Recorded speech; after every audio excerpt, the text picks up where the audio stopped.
Hi, everybody, and welcome back to Beneath the Tide, episode 37. 37 weeks of pirates. I'm just kind of surprised every week whenever you say the number. I never can keep track week to week. You could have said 52 and I would have believed you. 92. 186. Man, that'd be a lot. We have a 420, episode 420. We have a podcast up on iTunes and Spotify. You can just search up Mimics and Monstrosities as I make sure that I'm not muted on OBS, because I'm not. Cool. Look at us. Look it up. Give us ratings, reviews. Check us out on podcast stuff, because I want to start doing more with podcasts. And because Demystifying DMing is going to move over to a podcast format at some point. You keep saying that, and then I keep getting reminded that I haven't made any progress on that. But to be fair, I was out of town and sick this weekend. Exactly, and that's why I say at some point. I have an excuse. So keep an eye out on that. There's other stuff I want to try doing with the podcast format, like a lot of fun stuff I have in my head that I need to work out a little bit more before I talk to people about them. Also, check out The Mandalorian.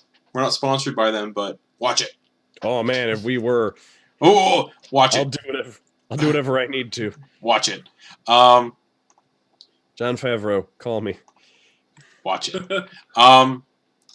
Also, this past Sunday we did our first session of Descend into Avernus. So now every Sunday at 10:30 Eastern Time, you can watch Descend into Avernus on Twitch on this channel right here. Speaking of that, we're also going to be incorporating new rules for the Twitch channel as a whole. Modified the rules a little bit. Because there's stuff that I'm still noticing and stuff I want to fix and put a thing on. And again, it's all part of a thing that's going to be announced and revealed more soon. Because I still need to iron out the details on that. But we may be looking for Twitch mods very soon. However, speaking of Twitch mods, after doing some shopping and exploring the interior settlement of Red Dove Island, the party deduced... Speaking of Sunday, Soldiers of the Lich Queen coming back again. It's been like 3 or 4 weeks, but we're gonna be back. Yes, Soldiers of the Lich Queen back this Sunday. Yeah, be there, watch it. Yeah, watch us do it. I have to remind myself what was happening. Yes, I remind myself as well. The crew approached the Driftwood Keep after realizing that they could probably just go have their meeting with the Pirate Queen. They found themselves inside the massive keep, where Monroe was set upon a throne with 18 or so Queen's Guards stationed around the room. She immediately began asking the new captain of the Void Maw Eclipse where the group's allegiances lie, and would they be pledging themselves to her once more that Ash was out of the picture as captain. Monroe produced a contract, eventually agreeing to the crew's demand of reducing the 50% split to a 30-70 split in favor of the Void Maw. She agreed to these terms should the crew take care of the person spreading these rumors about her and trying to cite a rebellion within the organizations. Essentially, kill this person, who we never found out who it was. The party began hesitating, agreeing to this demand, which began to wane on Monroe's patience, and Noose became invisible. No one had noticed, basically because his duplicate was standing over top of him. Noose slowly crept towards Monroe, touched her, and attempted to cast Polymorph, but she resisted the effects, causing Noose to reappear. Monroe, sensing what the crew was up to, asked her guards to arrest the crew, but instead, they resisted said arrest and fought back after Eclipse went to stab Monroe. After a lengthy, nerve-wracking fight in which Henry, under control of Carnifex, had knocked out Ogden Boon, he was siding with the clearly winning side, Noose grabbed Eclipse and cast Dimension Door, the two of them teleporting outside the palace into a keep, teleporting into a large bush, hopefully concealing themselves from the Queen's Guard and Monroe herself. We ended the session with Monroe thanking Carnifex for his service and telling her guards to drag Ogden Boon down to the deepest prison of the Driftwood Keep. And that's where we'll be picking up. With Hex. Yes, I was about to say, as a reminder, there's 8 hours of Hex on Noose for dexterity checks. And with Henry standing there alone in the throne room with Monroe and 16 of the remaining guards, as two of them drag the unconscious Ogden Boon away. So I suppose the armor of Agathis just kind of melts off, and Henry is just standing there, staring wide-eyed after Ogden. And you see him get taken beyond the double doors, behind the throne, and the doors close. Oh, good heavens! What have we done? I would like to thank you for your service today. Henry, is it? Yes, it is. Wonderful, wonderful. You mentioned you were a lawyer before all that went down, and your strange transformation. Yes, I am. I am actually could use you very well. I would like to use your skills to advantage of the entirety of the continent. You know, as ruling queen, I think it might be best to have a person practiced in legal code and whatnot on my side. I could pay you handsomely, Henry. Whatever your price, name it. Oh. What sorts of things would you need me to do? Oh, just advising me on deals. Basically, you'd be my head advisor. Oh. Well. The pay is 100,000 gold a month.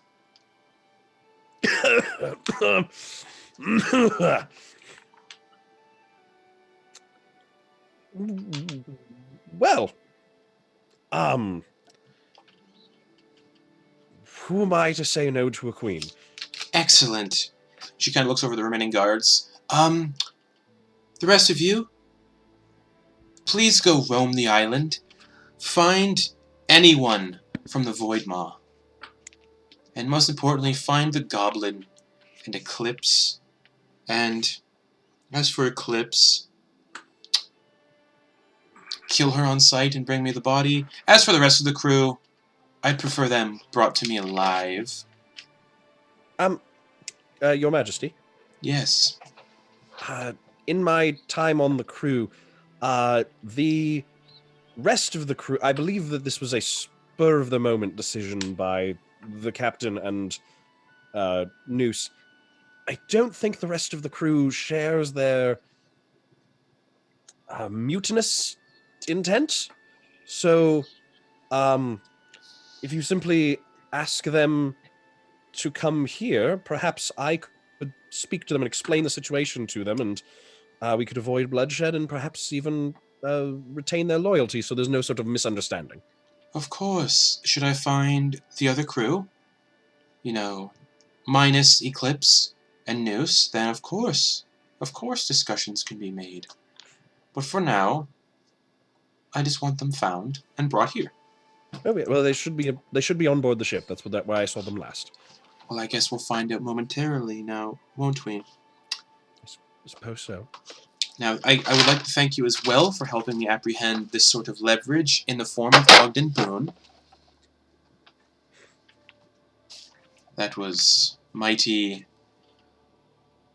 helpful, because I assume they're eventually going to want to come back here and save their friend. Most likely. That said,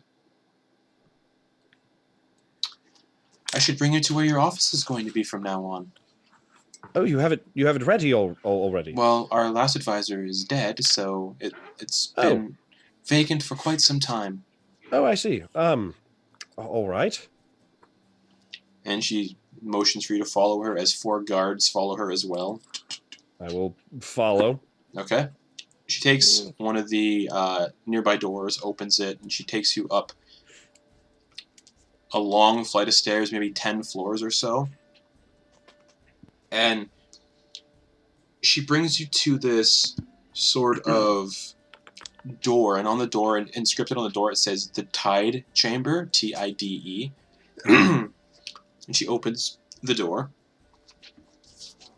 And you see numerous kind of just stacks of paper all over the place, almost like this is an archive of sorts. Like thousands upon thousands of just pieces of information and other sort of knowledge. There's a huge desk that spans almost the entire width of this 40-foot room. Like a huge desk. It has like a chair that you can kind of like slide around on to like get a look at all these different documents. Numerous kind of oil lanterns hanging around to kind of brighten the room. It's a messy, dusty room, but there's just tons of paper and contracts kind of piled up. And she's just like, well, I advise you get sort of acquainted with this room. If you can find anything in here that could be of use to my rule, just anything of use, I would implore you bring it to me and we can discuss things further. I suppose the previous owner wasn't a terribly organized person. No, he wasn't. I suppose I'll have to get right on that then. So if you could do that, I'll see you in the, just meet me in the throne room in about 2 hours' time. All right, I can do that, yes. And she nods, and she mentions that 2 guards kind of stand outside the door. Mm-hmm. And then she just saunters away as the door gets closed. Okay. What did you do? I made sure we stayed alive. You knocked out one of our friends. He was turning on the queen. She was clearly going to win. It was either we knock him out and we survive, or we don't knock him out and we die with them. That actually, I cannot find fault. I want to find fault in that, but I don't think I can. But I want to. Could have at least warned me first. How would I have warned you without her hearing me? Let's focus on the task at hand. I'll go over and start just grabbing papers and start looking at them. And yeah, most of them are old laws that tried to get passed, but they kind of like got stamped with a seal of like not approval by a ring kind of insignia you don't really recognize because okay, you're not really a pirate. But after sifting for about 45 minutes to an hour, because you're looking for like important papers, not just like, oh, this is an invoice for something. Why is that in here? Probably also like sorting them into piles, like I yes. clear off an area, and it's like rejected laws, invoices, like miscellaneous. Like I'm trying to start organizing into stacks and like figuring out some sort of organization for the stacks, like if they're dated, like putting them in order of date. But one does catch your eye. Okay. It's a very, very fragile piece of paper. Like, as you touch it, you notice one of the corners just kind of crumbles a little bit. Like, this paper probably has been handled quite a bit, or not at all, and it's just been kind of left to deteriorate and kind of decay, this piece of parchment. And written on it, you just see you see a title and numerous kind of dash notes with things written beside them. Mm-hmm. And the title of this document is The First Codex. Mm. And it's signed by somebody called Bulger Stonebeard, the first pirate. Mm. And you get an idea, these are probably the first ever pirate laws ever written down. Oh, dear. And if the document's just kind of worn and decayed, nobody's probably seen it in quite some time. All right. Henry's going to be looking at that. At some point, because between the two of them, they would know that, especially when he finds this one, this really old paper, you would know that light can damage really old papers, and especially all this candlelight in here. And so Carnifex will have encouraged Henry to snuff all the lanterns. Okay.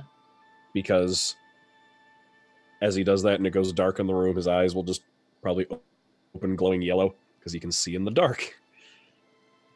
So Henry's probably reading this in pitch black in this chamber. All right. You begin And reading the the first codex? Mm-hmm. Okay. The first dash. A captain belongs to the sea. They must go down with the ship. The crew comes first. The second one. Stealing from the poor should equal death. A captain may not demand an action they would refuse to do themselves. Pirates may only flee at their captain's command or for the benefits of pirate kind. Mm-hmm. A king or queen shall be elected every year by a vote known as the Tidesmoot. The incumbent may serve a minimum of 3 years if elected again. minimum of 3 years? Yeah, so they can only serve 3 years total. Wait, wouldn't that be maximum? Correct. That's what I meant. Oh, okay. Oh. Yes, it says maximum, and I said minimum. Yep. So Okay. they I can was only like, wait. ever serve 3 years. Interesting. If half the other organization leaders dispute the rule, a tidesmoot is formed within a week. Should the incumbent refuse, they shall be imprisoned in the Fathom Pit until they die. This is the Fathom Pit. Sounds fun. It's very fun. A ruler shall not demand payment from the pirates they rule over. Oh. Yes. No pirate may harm another on the safe haven of Balena Azul. The punishment is death. And that was the island you guys were on in episode 1. Yep. Because apparently sea thieves and pirates aren't the same thing. Pirates are not required to sail under a banner. We should be free to our devices.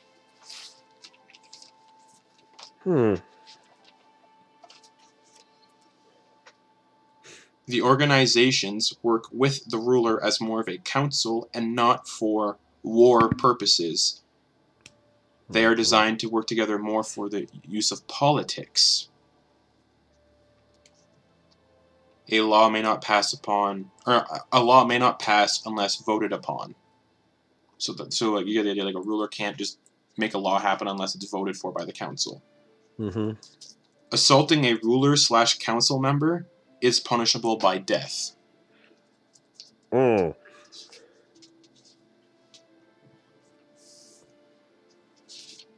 Mutiny is punishable by keel hauling or cannonballing. In cannonballing, there's a picture of what cannonballing is. Mm-hmm. It's a figure is tied to a surface, and they're shot by a cannon.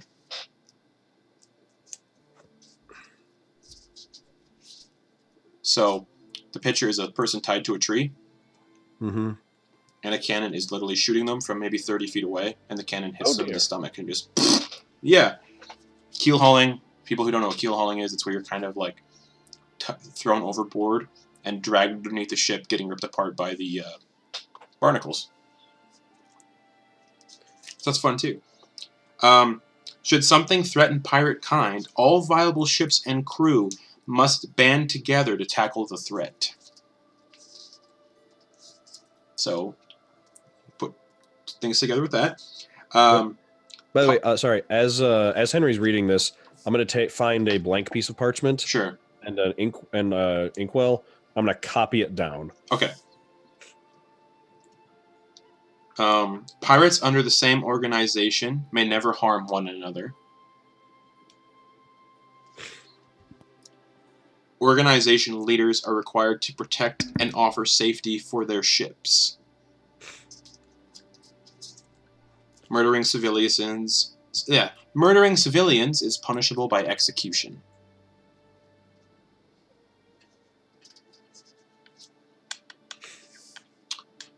Only attack Scarlet Banner members should they attack first. The crew's safety is priority. Ship-to-ship combat is prohibited near settlements. Defending yourself is allowed. The attacking ship will be wrecked, and spoils will be given to the attacked ship and settlement as a 50-50 split. Steal from the rich, or the corrupt, or other pirates. Captured pirates have the right to be asked to join your crew before being either... And, towards the bottom of the document, a pirate invoking parley may not be harmed. And the final one, respect the sea and her bounty.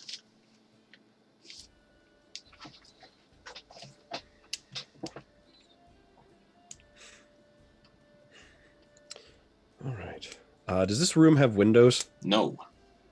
Okay.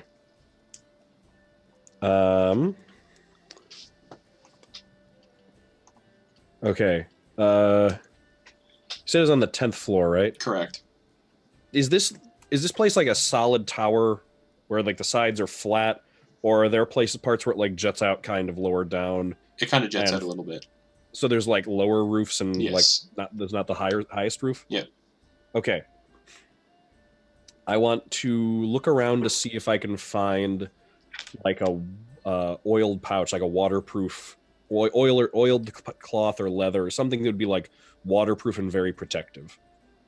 Yeah, there's probably one of those in here to like kind of maintain things and whatnot. I'm going to take one of those. I'm going to fold up that piece of paper very, very carefully Mm-hmm. and place it inside. Yep. And then, are the guard? If I peek out, do I still see the guards at the door? Yeah, if you like open the door, yeah, they're both standing on either side of the door. Okay. Would I have an idea of where one of those like lower roofs is in relation to me? You can probably take a guess when you first like approach the building. There might be one maybe outside down the hall to your left, and there's a window there. There'd probably be like a roof about 20 feet down below that window. Okay. And has me working in this room for this amount of time constituted a short rest? Yes. Okay.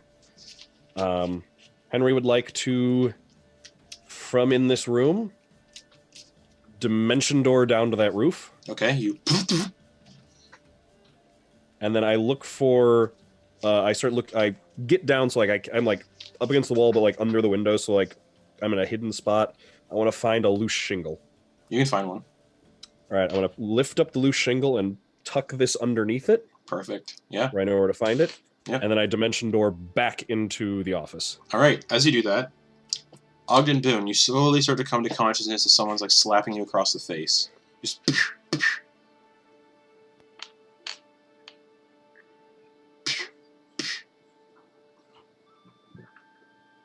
Caleb? You come to consciousness because somebody starts like patting you on the face, like smacking you.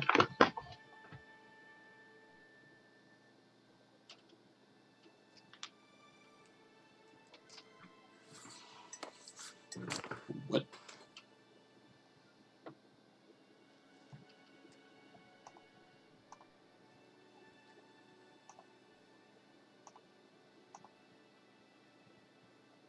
Can you hear me? I heard Patton. A figure is like patting you on the face, trying to wake you up.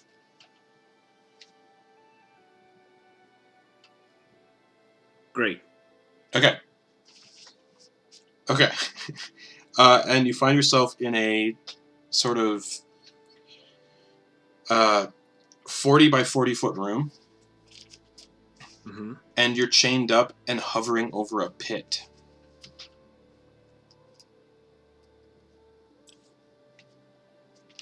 I am chained up, or the room is chained up? You're chained up, hovering over a pit. So I'm not in like a birdcage situation? No. But your hands are like chained up behind your back, your ankles are chained up together. So only my hands are chained and only my feet are chained. And I'm hanging? How am I hanging? The chains kind of like wrap around your front half. They kind of wrap around your wrists and ankles, and then the chains kind of go up to the ceiling, and then there's a kind of pulley system about 10 feet away where a huge figure is standing, holding a crank.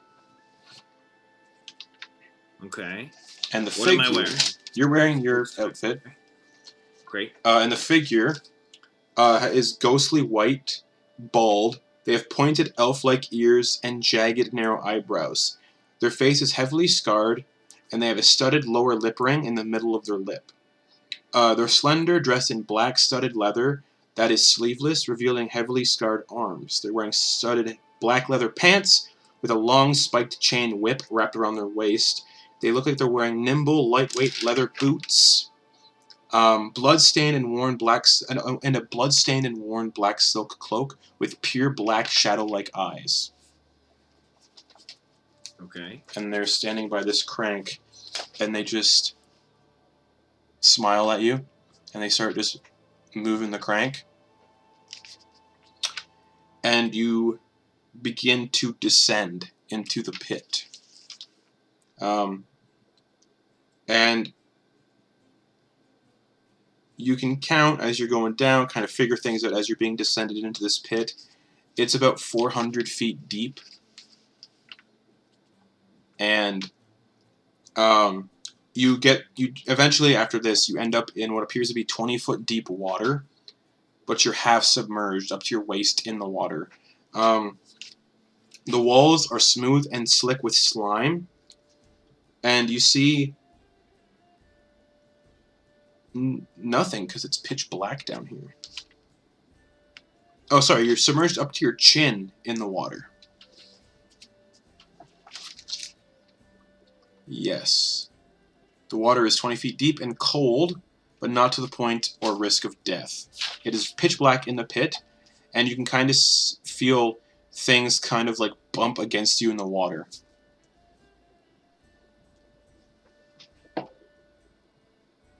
Great.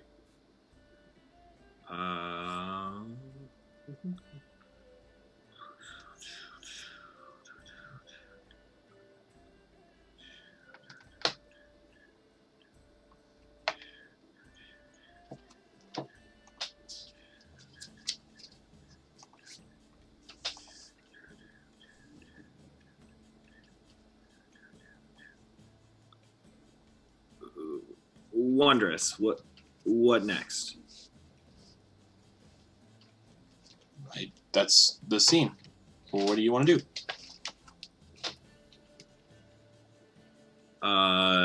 Nothing. I don't know. I don't have a plan. Okay. I'm just getting tortured? No, you're not tortured. You're just imprisoned in a pit of water.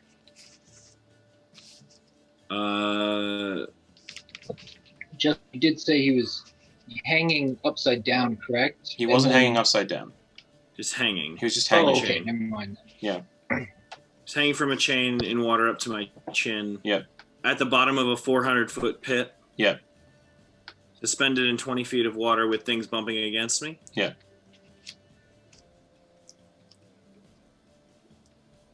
But my same clothes and same items still on me. Yeah, they didn't take anything off of you.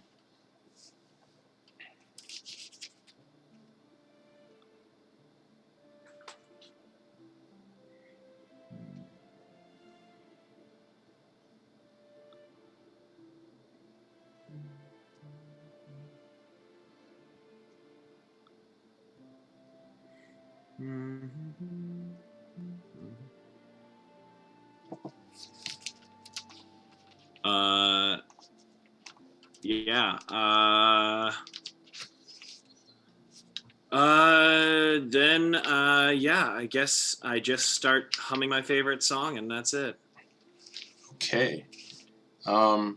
Meanwhile, Noose and Eclipse are hiding in a bush as Queen's Guard start roaming around the exterior of the keep, moving into the city as well. The settlement, rather. What can we see in our immediate area? Bush. If you poke your head out, you see the keep and numerous guards roaming around. That's basically it.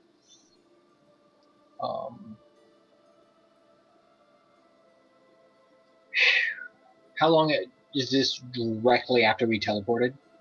Yes. What's the state of Eclipse? Gotta pull up her character sheet because I don't remember. She's got I like talked 40 with her a HP. little bit. I talked with her a little bit during the week, and she said that the only damage she took was psychic damage. Yeah, she's at 40 of 69. No. Alright.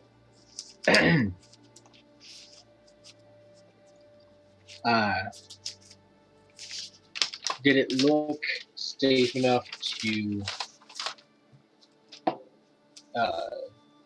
have a quiet conversation with Eclipse, or are things just so close by that we're just kind of just... Yeah, things are pretty... They're like it's not good. Not a good situation. So chances of you speaking together might... What time of day is it?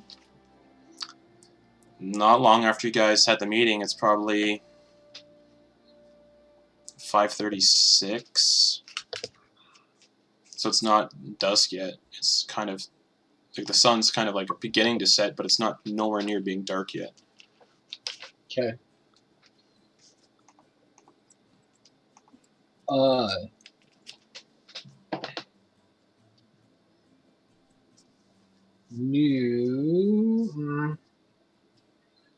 As Noose was walking through the area, Mm-hmm.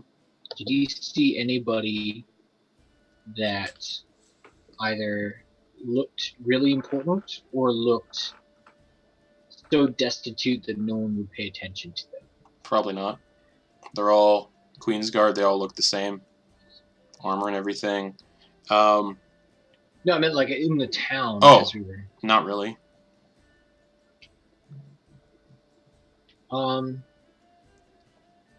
So there weren't any like halflings or gnomes? No. No halflings, no gnomes. I will say this because I forgot to describe this last week. There is a moat around the keep, and it's run off from the volcano. So it's a lava moat. And it's what? No, I cut out. It's a lava moat. It's a runoff from the volcano. Oh. But I imagine we crossed that Yes. on the way in. Yes. Got it. But actually, hold on, I forgot something. You did something last week. You did something last week. I just remembered. You hear a thing in your head. Yeah. It's like, hey, what's going on? I can't respond because he just responded to my sending. Oh, that's right. Okay. He's gonna cast it back and say, okay, yeah. Okay, yeah. Sorry. Yeah. What's going on? What happened? Where are you guys?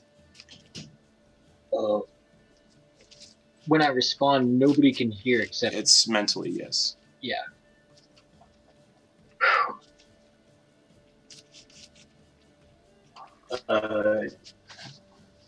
Ogden captured.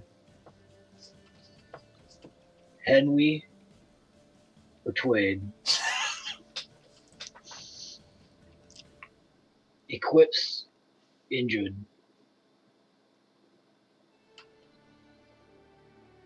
With me in garden bush. Okay. That's interesting. Is he imprisoned inside the keep?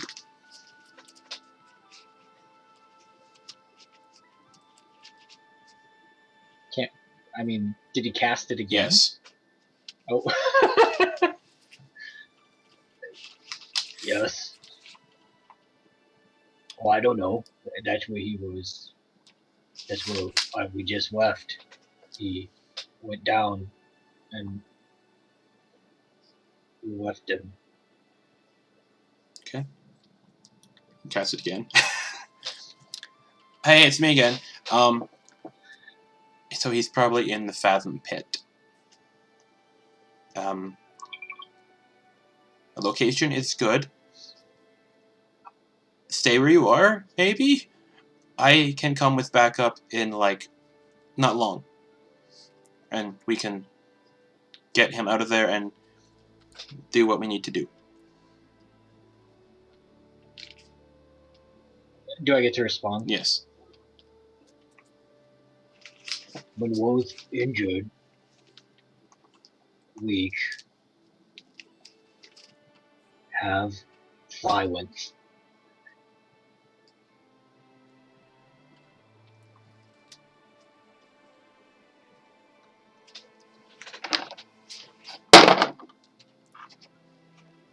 You hear the sound of a cannon fire. And from your bush news, you hear what sounds like the front gate of the keep get splintered and demolished. And you kind of like peek out through the bush, like your eyes you kind of blend in with the bush a little bit. Your eyes just kind of like peek out through like comically like through the thing, and you see the bush get splintered into pieces, and you see one of these Queen's Guard get hit by a cannonball, and just get reduced to a paste. Just, and then another cannon fires, and it sails, and it hits the front door of the Driftwood Keep. And the front door of the keep just obliterated. And then you hear and you feel someone else in the bush. And Malon's crouched in the bush like, Whoa, that was a good one. yeah. So I got backup. Yeah, that's some good backup. And we just finished like beating the piss out of her, but she's still injured. yeah. Unless she's got like a cleric or something healing her up. She doesn't actually. She doesn't have a cleric in her service. Well, she used up a whole lot of high level spells on Eclipse too. Yeah. So yeah, I got my ship firing at the keep. And I found some people on my way here. yeah, there was a whole lot of guys at the bar that did not like her. Yeah, I know. And you hear a roar, like just a crowd roaring and cheering, and your eyes peek out again, and you see numerous bar patrons running through the broken down gate, just clutching whatever weapons they can find and just piling onto these Queen's Guard, attacking them. And Malin's just grinning wildly, like, "Oh, this is amazing! Mutiny!" And and then you hear another teleport inside the courtyard, and standing in the middle of the courtyard is a blue dragonborn, wearing armor and holding a great scythe in his hands. And Roman just cuts one of these Queen's Guard in half, and he just goes, "Oh, yeah." Oh. We lost Caleb. And that happens. You see this all going down, this conflict. Okay. A lot is happening.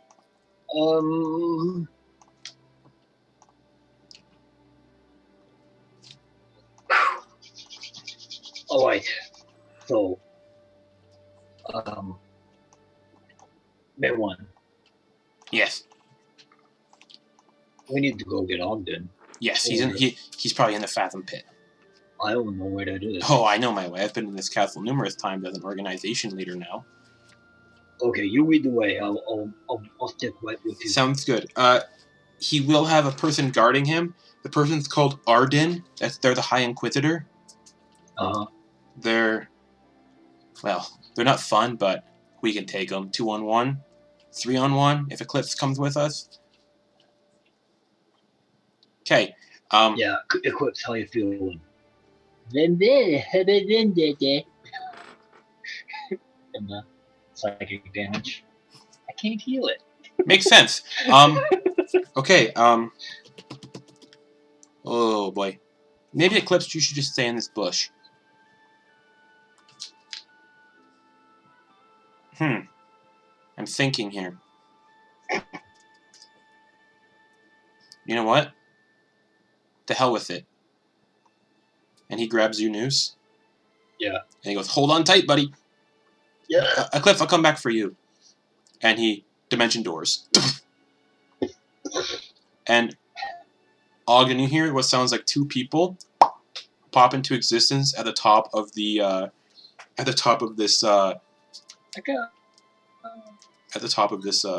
pit, and the figure turns around at the sound, and you see the same figure I described to Ogden, who's just standing there, and he's like, "Malon, and why did you have one of the what? Oh." And Malon just kind of looks around and, I didn't think this through. Oh no. Hello. Nooth, help! Do this at the same time as me. And Malon kicks him in the shin. Yes. I don't know. Oh my god, the save was so bad. He stumbles backwards, surprised, and gets kicked. He slips on kind of like a slime crust that's kind of encapsulating the outside of the fathom pit. He just falls backwards and falls 400 feet down the pit. Uh-oh. And Ogden, you hear someone hitting the sides of the fathom pit as they fall down. Just and then in the water beside you, you hear a and then nothing. Malon's like, okay, I think I did it. Malon wanders over to the pit. Ogden! Me and Nuth are here to help you. And you can hear their voices, obviously, because they're echoing from down this tunnel. Is he down there? I hear humming. Okay. Nuth, help me with this crank. And he kind of waddles over to the crank and starts like pulling up on it. Oh, yeah. All right. And you guys spend about 10 minutes, and eventually you guys get Ogden to the top of the fathom pit. And they're like, hey, it's Ogden. Ogden, are you all right?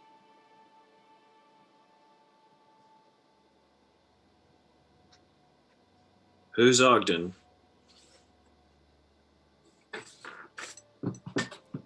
What? What? You can call me alias Chet. Okay, alias is good. Alias Chet, we're here to rescue you. How do we get him out of, or, not over the pit? Like this. When I jump at him, attack the chains. And Malon just runs, Okay. jumps over the pit, grabs Ogden with his momentum. He kind of like pushes you over to the other side. Now, do it now. Do something. I don't have anything to hit chains. Malon's like, damn it. And he just casts heat metal on the chains just to melt them. And I then was gonna use my whip and just go melts through the and pull him chains. over. Melts through the chains with the heat metal. And Malon and Ogden land on the other side of the pit. Just. And then, Malon just pulls the chains off and tosses them down the pit and goes, oh, success. All right. Ogden.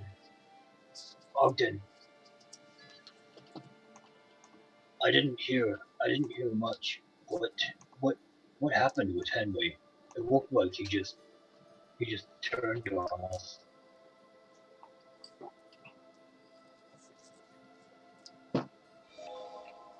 Oh.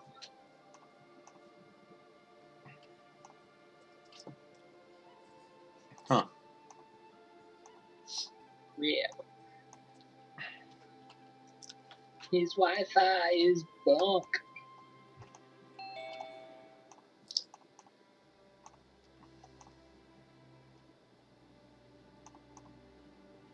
Hey, all good. Who? Airways. Yeah, if you're still trying to get me out of the chains, I could just do this. Kaboom!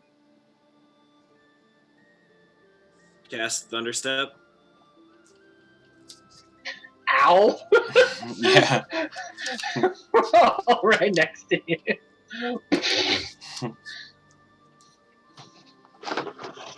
But either way, you're out of the chains. Oh, I'm already out of the chains? Yeah. Yeah. I'm already out of the chains? Yes. Yeah.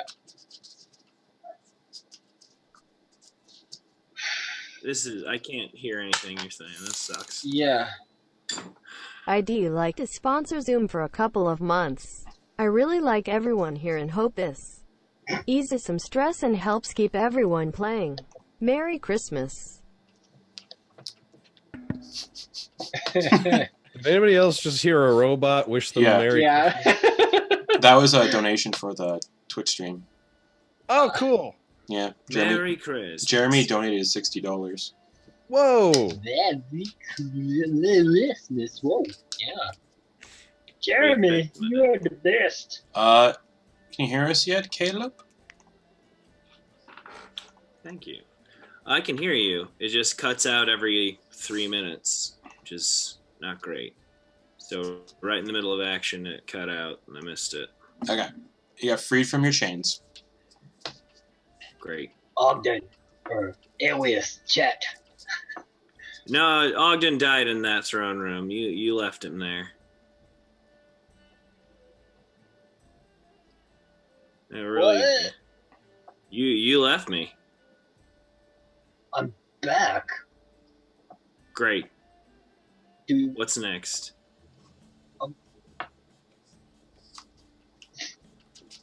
I'm sorry, Ogden. So am I. I'm real bummed. I think you guys need privacy, and I need to go. Dimension doors. Oh, and then shit, he- was and he then- our right? Was he our way out? And then he reappears No. with Eclipse. I was Why are doing there more that. people? Why are there more people coming in? We need to get out. Why are we going in? Well, man, we have to kill the queen, and we have to go kill Henry because he betrayed you guys. I'm not doing that. I'm not going anywhere near. Why would we go anywhere? Let's just go. What? You guys got marks on your head now. I didn't hurt anybody. We have Hey, to Ogden. we have to dispose her out of power.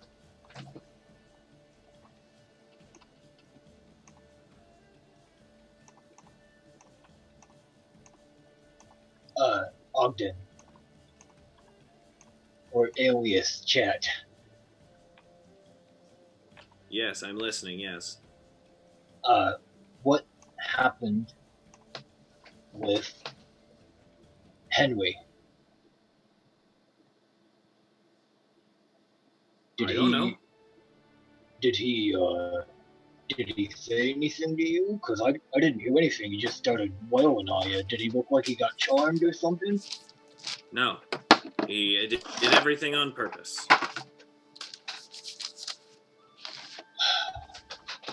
Did he try to explain himself or anything? He seemed to think it was the better way to go.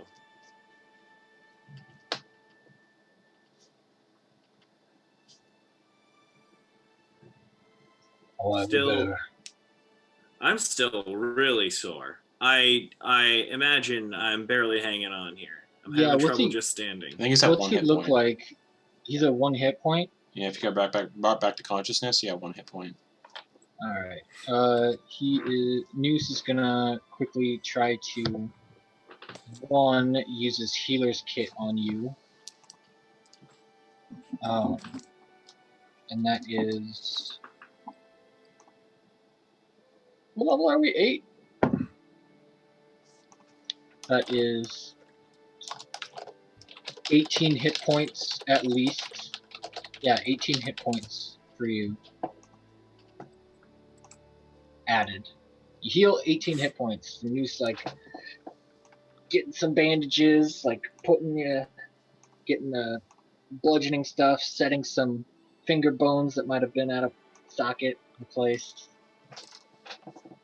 bandaging like fingers together, tape around some fingers, that type of thing. So, I'm sorry. I did all that because I thought they were coming after Maywan. I didn't want us to agree to kill what was very likely Maywan. So we would have And- agreed to seek out the person who was in charge of the conspiracy. So we could have given them anybody that we already killed or would have killed. They Would already have given them any body. Any body would have worked. no. The way that she was talking about it, she already had a name, and she wasn't gonna give it to us until after we agreed. I didn't see it. I didn't see that she had a name. It's a divination joke.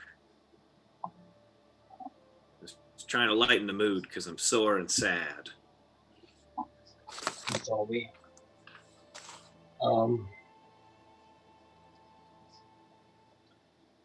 Let me see. I think I've got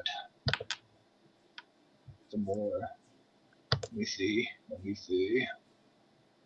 Do you,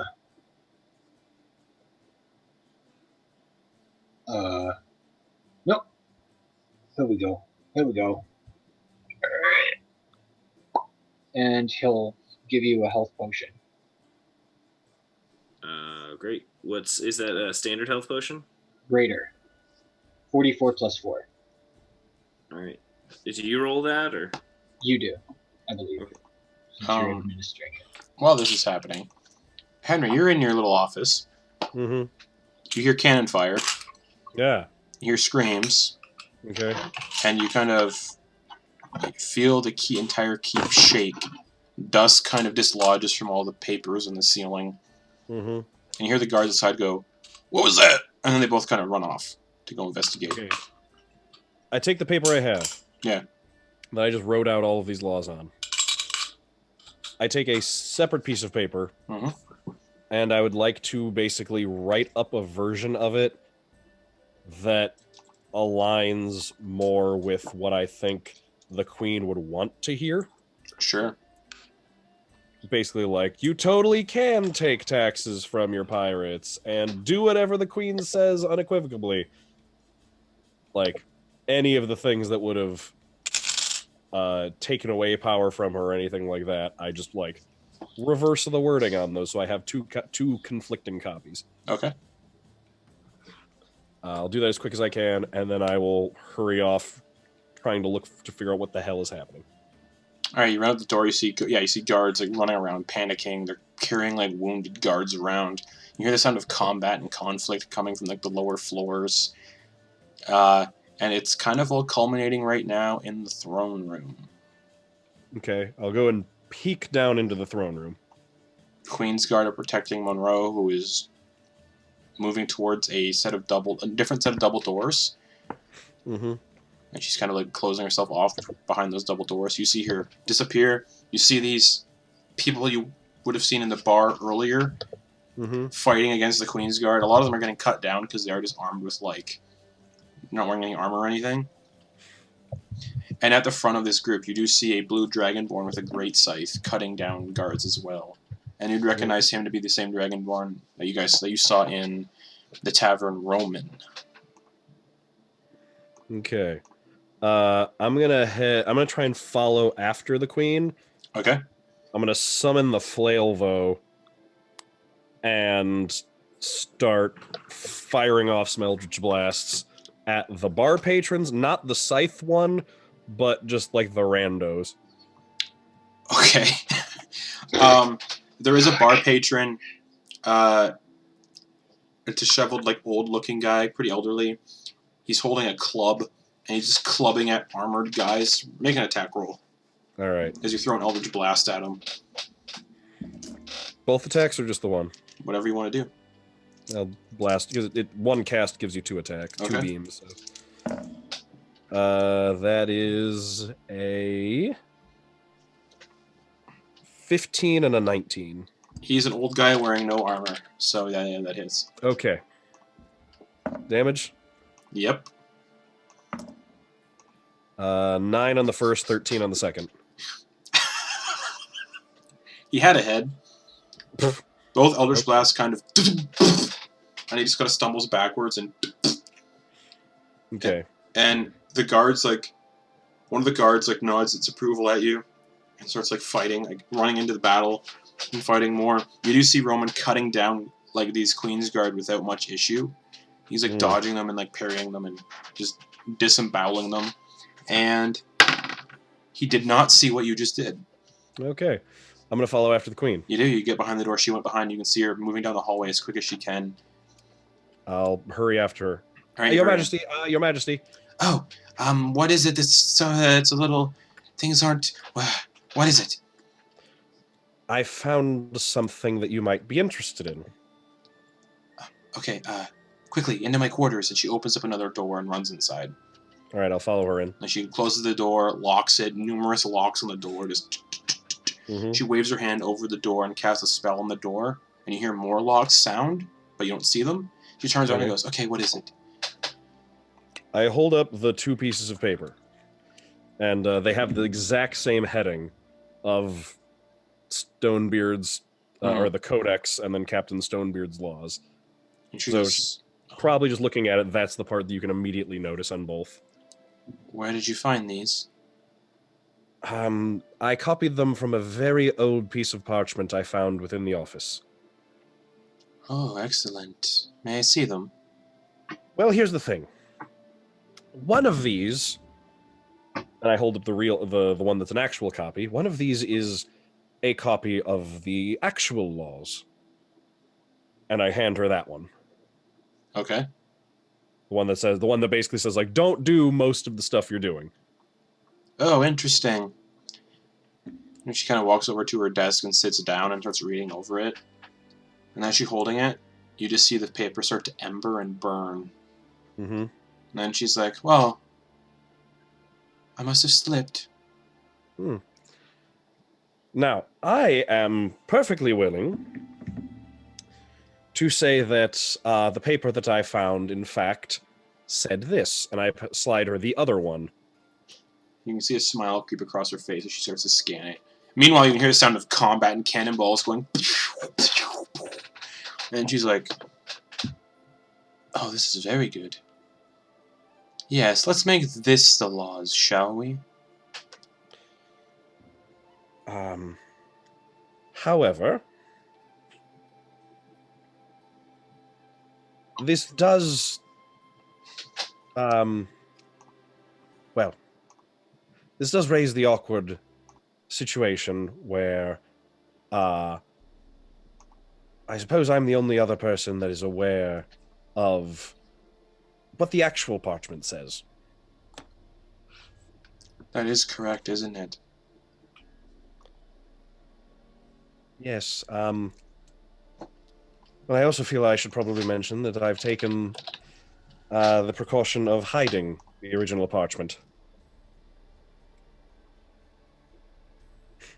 So nobody else knows where it is.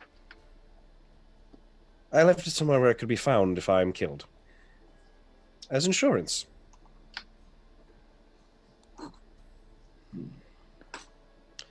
I have no need of I desire no need to use this insurance. I'm quite happy with the offer you made me.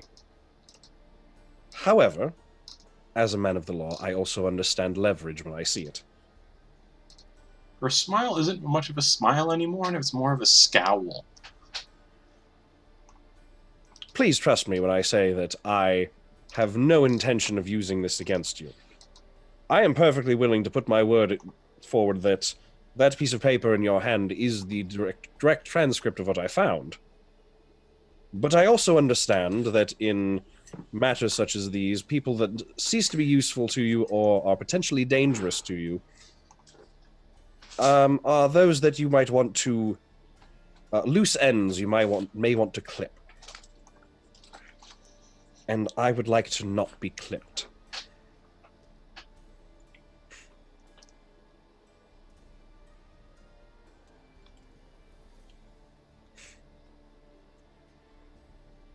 She's just silent. With me, as your witness, an impartial legal advisor, that piece of paper that you're holding right there holds a significant amount of weight. I can second and witness that that is in fact what the original parchment said. However, if you should decide to kill me,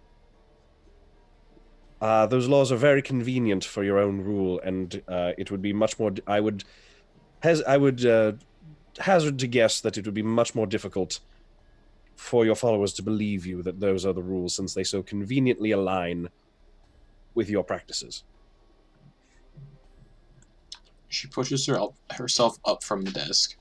Mm-hmm. And walks over to you. Gets like this close, like right up against you, and just looks down at you. She's quite tall. Mm-hmm.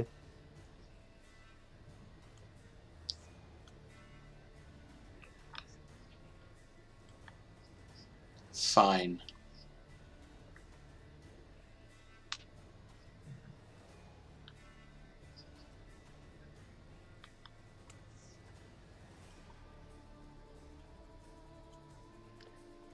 I also had a thought about one of your problems. And what is that? Well, the issue of those who have some sort of seditious intent against you. Now, not the ones at your doorstep, clearly, but the more insidious ones that may be acting against you in more subtle ways. How so? Perhaps it would be best to survive the siege we're under first and then revisit this later. I agree. And I imagine that using the word of the laws of the original pirate would perhaps embolden those loyal to you, or perhaps even those who are on the fence, to defend their queen. indeed. Come with me, Henry. And she waves her hand across the door and unlocks all the locks. She steps outside into the hallway. Mm-hmm. And she turns back towards the throne room, and you can see people charging her now. Like, there's people, they've, like, kind of, somehow, like, there's been enough of a distraction, they've broken through, and they've come down this corridor, and they're running right at her. Mm-hmm.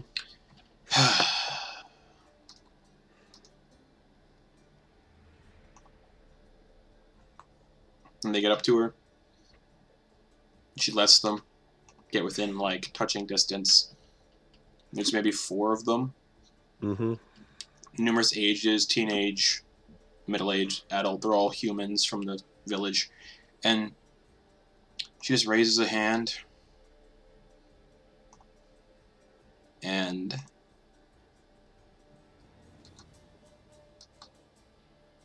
a cone of cold just comes out of her hand. And she just freezes them all solid. And she just walks past them, tipping each one over, and as they each tip over, they just shatter on the ground. And she slowly continues on the way to the throne room.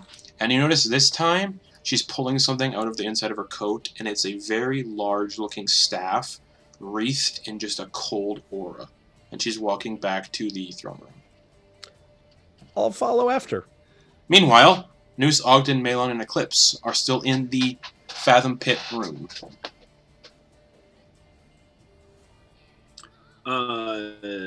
Mechanically, I rolled an 8, so that was 12 healing, just so you know. Okay. And was that considered a short rest? Sure. When I In the pit? Okay. Yeah, sure. Yeah. Great. Then I'm going to recover a 4th level spell. Okay. Wonderful. Just mechanically speaking, I'm done now. So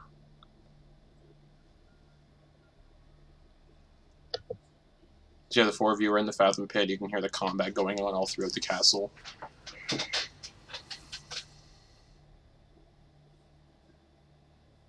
Well,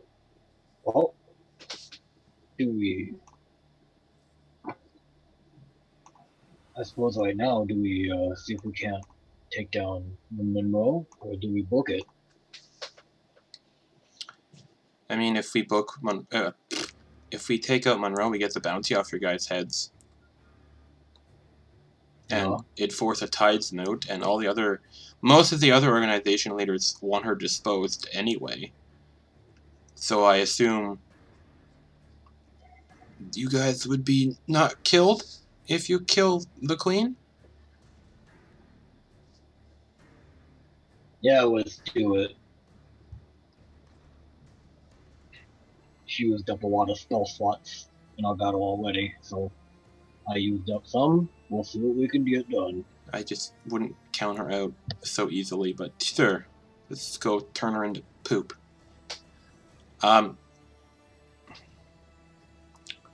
Yeah. I feel like if Henry Carnifex is there. I don't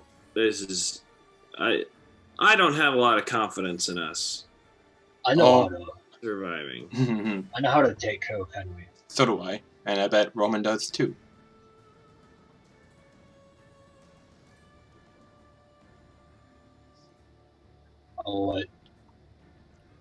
Let's go. I don't really know Henry that well. Okay, the last I saw her, she was in the throne room. Oh, what? So I'll... Oh, how are we going to get there? You know what? I don't know, what do you think? We could just sneak up these stairs and see if we can get to the throne room that way. The door to the Fathom Pits is just right up this, so we can... This will take us up right behind the throne if we follow these stairs up. Oh. Yeah, let's go. Malon opens the door and immediately starts booking it up the stairs. I cast Mage Armor. Okay. Alright.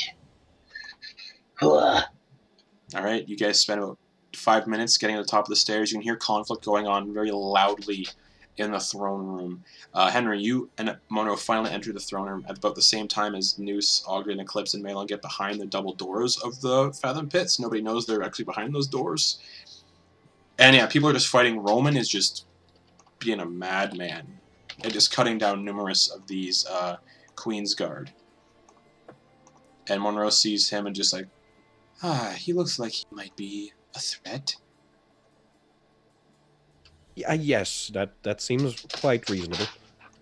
Henry, Yes. can you deal with him for me? Where? Well, I can certainly try. Are we there yet?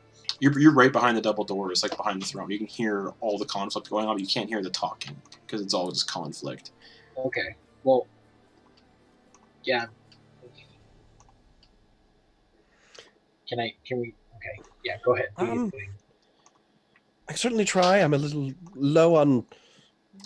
Well, Carnifex will say, I'm a little low on resources right now. But I can do my best. I'll do it then. We can help. All right.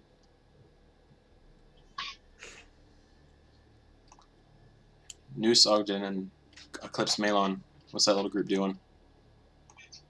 Noose is busted in. Okay, yeah, there's like a lot of guards. It's like a mini little war going on in here.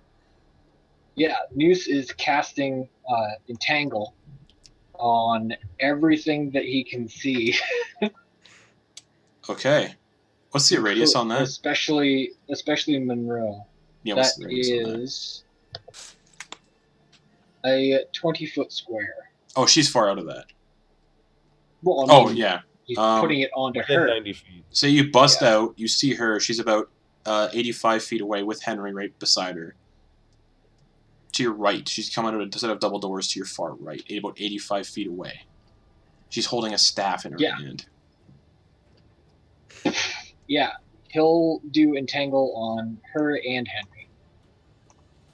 Everybody in that area. All right. Trying to protect her as well. For the sake of all this, initiative, please, everybody. Okay. Actually, we're going to go to a break, actually, as Entangle kind of erupts all over the floor. We'll roll initiative after the break so everybody can have some drinks, get some snacks, and see what happens. So, All right. we'll see you back in we'll see you all back in 5 minutes. Hopefully I don't need to make another character before Ash comes back. Bye-bye.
Welcome back to Beneath the Tide. Kate should be here in a few minutes, but we don't want to keep you all waiting. So,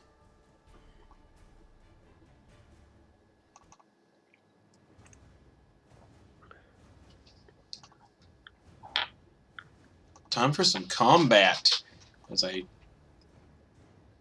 slightly increase the volume of the music because it's kind of really quiet. Oh, it's kind of loud on mine. Oh, weird. Anyways. There's combat going all around. Shit's going down. Noose, you sent out an entangle and entangled both Monroe and Henry. They're both currently restrained. With black tentacles. Yes. Oh no, I have that spell. But, Not that one then. Noose, it's But your it turn. looks like that. Noose, it's immediately your turn. Is there any cover between me and them? Nope. There's the throne, but they'll be able to see you from pretty easily. Alright, Nice is just going to sprint at him. He's going to get 30 feet closer. Alright, so my math, they were 85 feet away, 55 feet away. And he's going to cast Spiritual Weapon on Monroe. Mm-hmm. And she's going to make an attack with that bonus action. Mm-hmm. Henry and her are squirming in these weird, gross tentacles. At advantage, so here we go. Mm-hmm.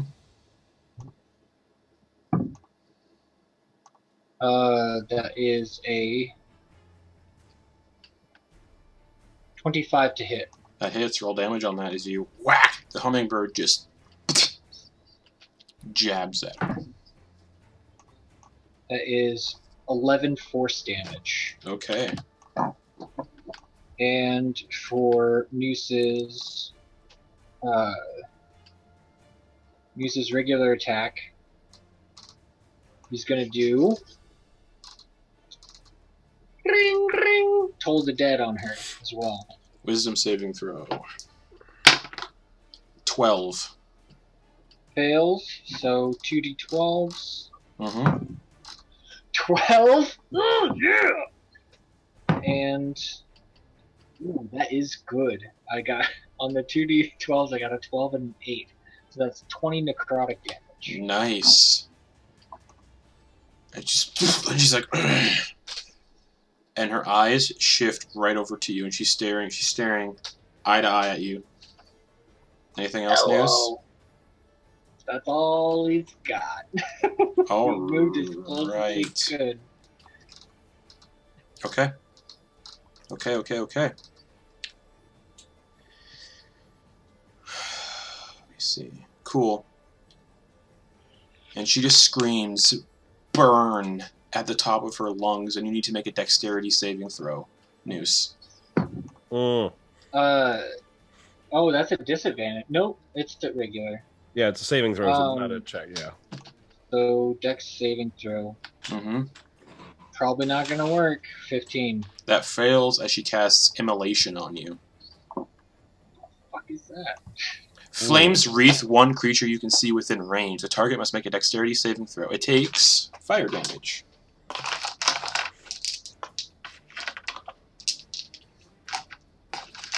Can I still counterspell that? I'm already rolling for it. Oh, sure. Actually, yes. Is he within 60 feet of her? Oh, no. Okay, You're 85 feet away. sure.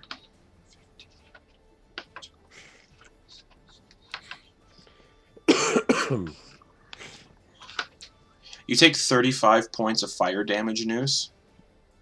Mhm. And on a failed save, the target also burns for the spell's duration, so it'll be burning for up to a minute. The burning target sheds bright light in a 30-foot radius and dim for an additional 30. And at the end of each of its turns, the target repeats the saving throw. It takes 4d6 fire damage on a failed save, and the spell ends on a successful one. These magical flames can't be extinguished by non-magical means. If damage from the spell kills a target, the target is turned to ash. Cool. Oh, then we deck. And Eclipse is here, so I'll bring her in. We are in the middle of a combat with the Queen and Henry. And Muse is at half health. Roman is Less there. than half. Yeah, Roman is here helping. Malon's here helping. I'm still Malon, on the other side. yes, Henry is still on the side of Monroe. And Malon basically helped you. What? Yeah. Malon helped you,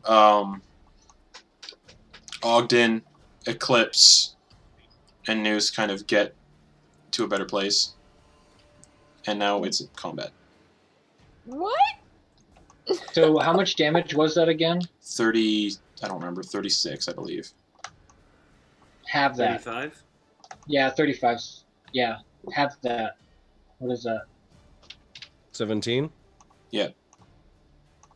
Believe, unless it's different because it's my armor that casts the entangle, I have to do a concentration check. Oh, we. Yes, you do.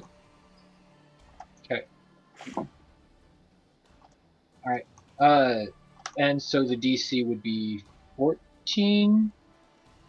They would be. No. It'd half be the like damage, 17. 17, yeah. Right? 16. 17? So it was 17. 35 damage? Yes. 17. It's not a natural 20, but it's 19. Cool. Sorry. Entangle is still up. Yeah, so she casts Immolation on you, Noose. So you're gonna start burning. And then bonus action. Is it her turn? I thought you said she rolled like a 12. It's still her turn. Somebody else rolled a 12. She's the one who cast Immolation on Noose. Oh, someone else rolled. Okay, I thought you said she did. And then as a bonus action, she's going to use Tempestuous Magic. Oh no, she can't, because she's restrained. So she's going to just stay there. That's her turn. Do you get to make the saving throw at the end of your turn? For Entangle? Uh, Oh no, it's an action. Yep. So she used her action to cast Immolation on Noose. So yeah, on Noose's turn, just a reminder, because there's a lot to deal with that.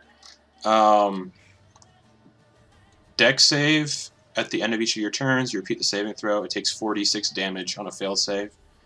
Spell ends in a success. The flames cannot be extinguished by non-magical means. So with that, it becomes Henry's turn, who is restrained beside Monroe. Okay, how far away is Roman from me? 60 feet. He's fighting Is some there- Queen's oh. Guard. Actually, never mind, not Roman. Is there a, with all the fighting around us, Mm-hmm. is there a commoner within 30 feet of me? Probably. Okay. Bonus action, I'm gonna Hexblade Curse a random commoner, Sure. and then I'm gonna Eldritch Blast him twice. Okay. Wait, is Henry still quote unquote an enemy to the rest of us? For as far as we know, he's a turncoat. Yeah. Great. Oh, actually, sorry, before Ogden told us as much when we brought him back. Like, we didn't hear anything that he had to Yeah. say. Yep. So Ogden was just like, no, he just started hitting us because it looked like it was the best way to go. All That's right. kind of the gist that Great. we received. Before I do this real quick, does it look, I forgot to ask, I meant to, between Henry and Carnifex's knowledge of magic and stuff, does it look like Roman's scythe is dealing necrotic damage? It looks like it's not dealing any magic damage. Oh, it's just doing like regular Yeah. weapon damage? Yeah. Oh, okay. He got rid of that one. Oh, okay. So it's just a big old scythe. It's a big old great scythe. Reflavored Okay. reflavored great axe. Got it. Okay. I'll still do this. Okay. One of those is the Eldritch Blast. I'm still doing this because it's At the commoner, right? yeah. Yeah. One is a 13. The other one is a 20. I believe both of those hit a commoner. Yep. And this has +3 damage. So the first hit is a 15 damage. Dead instantly. Second hit, yeah. Oh. Can I redirect the second attack? Sure. Okay. Well, when the commoner dies, Because he dies on the first impact, like right. dead. So I used up my Hexblade's Curse. I'd heal 12 hit points if I wasn't at full health. But when it dies, this is a Carnifex move. He goes and he kills it, and Henry's like, "Why are we attacking people?" Its spirit is going to rise as a specter. The commoner is a specter now. Yep. So I roll initiative for it. It's under my command. Yep, do it. It's a +4 to all of its attack Yeah, rolls. do it right now. It got... I got its stats pulled up. It got a 14 on initiative. Okay, so it'll be coming up shortly. Okay. Then I guess second attack, I'll change that. It was the 20 Eldritch Blast over at Roman. Go for it. Oh, that hits, yeah. Okay. Slams into his chest. That is 11 points of force damage. 11 points of force damage to Roman. Sorry, 12. 12. He's like, ugh, and he locks eyes with you and is just like, oh, fuck you. And I look, and Carnifex looks to the specter and points at Roman and just goes, oh, get no. him. All right. Specters are scary. They're CR1. Yeah, but they can be scary. I picked them because I decided to do it because they're immune to necrotic damage. They're fun. They're fun. Yeah, they've got stuff. Yeah. They do have a lot of stuff. It's fun. Oh yeah. They're also resistant to like everything. Yep. All right, that's my turn. All right. I just gotta slot in some stuff, and we'll get moving. Okie dokie, neighborino.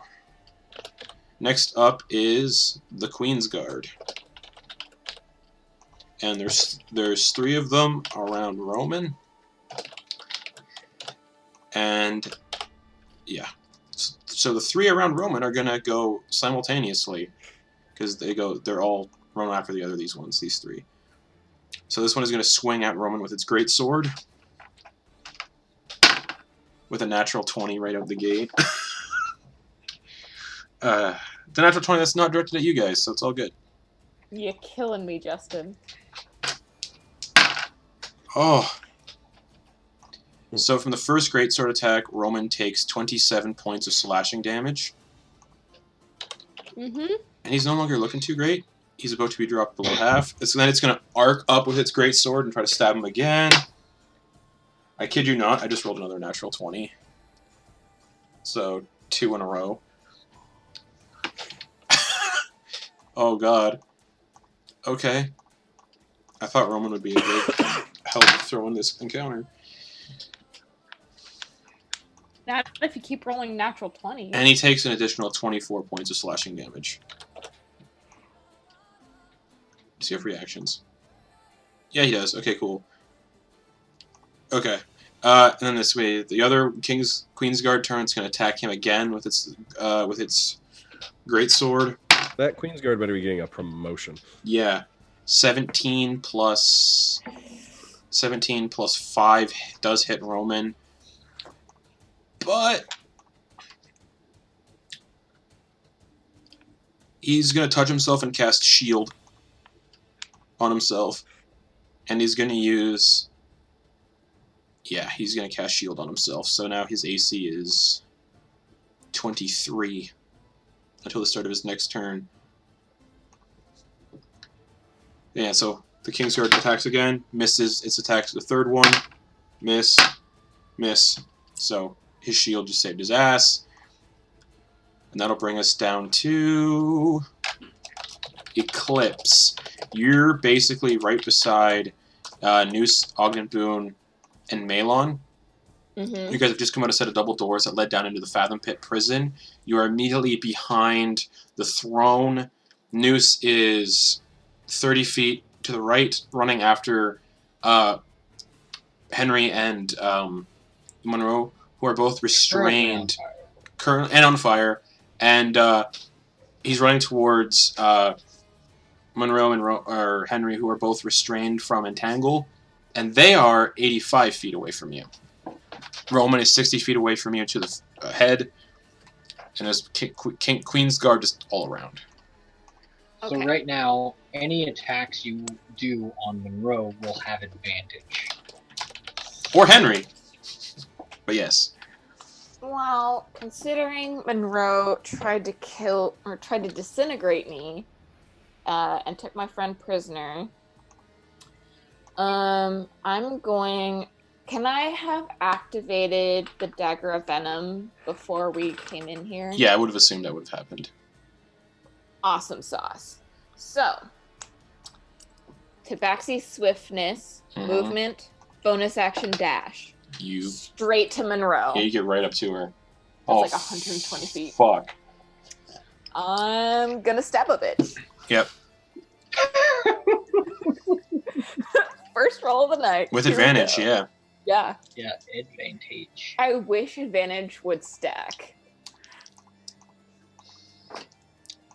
Alright, 15 plus 8 is 23. To hit? Yeah. That hits. Fuck yeah. And as Alright. as you hit her, Mm-hmm. roll damage. Great. So that's a D4 plus 4D6 plus 2D10. And sneak attack. 4D6 Oh, is okay, the yeah. sneak attack. Where are my D10s? Gosh. I don't have enough dice. I do. I have 9 cents of dice. I have too many. I think my yeah, that's all of them. Listen to this fistful. Oh man. Roman is not looking great. Alright. 13 poison damage. 13 poison, okay. 12 sneak attack. 12 sneak. 4 for the dagger. Yep. Plus 5. So 13. Yeah. 25. Yep. 29. Mm-hmm. 34 points of damage. Yeah. And as its reaction, she's going to use Storm's Fury. And because you hit her with a melee attack, you take 14 points of lightning damage. Uncanny dodge to 7. Yep. And you have to make a strength saving throw. I'm not good at those. So, you did say that at some point we had a short rest. Would she have been able to take advantage of that too? It was only Ogden that had the short rest while he was in the Fathom Pit. That's what I ruled. Okay. Okay, that changes up my strategy a bit. Thank you. I will Oh no.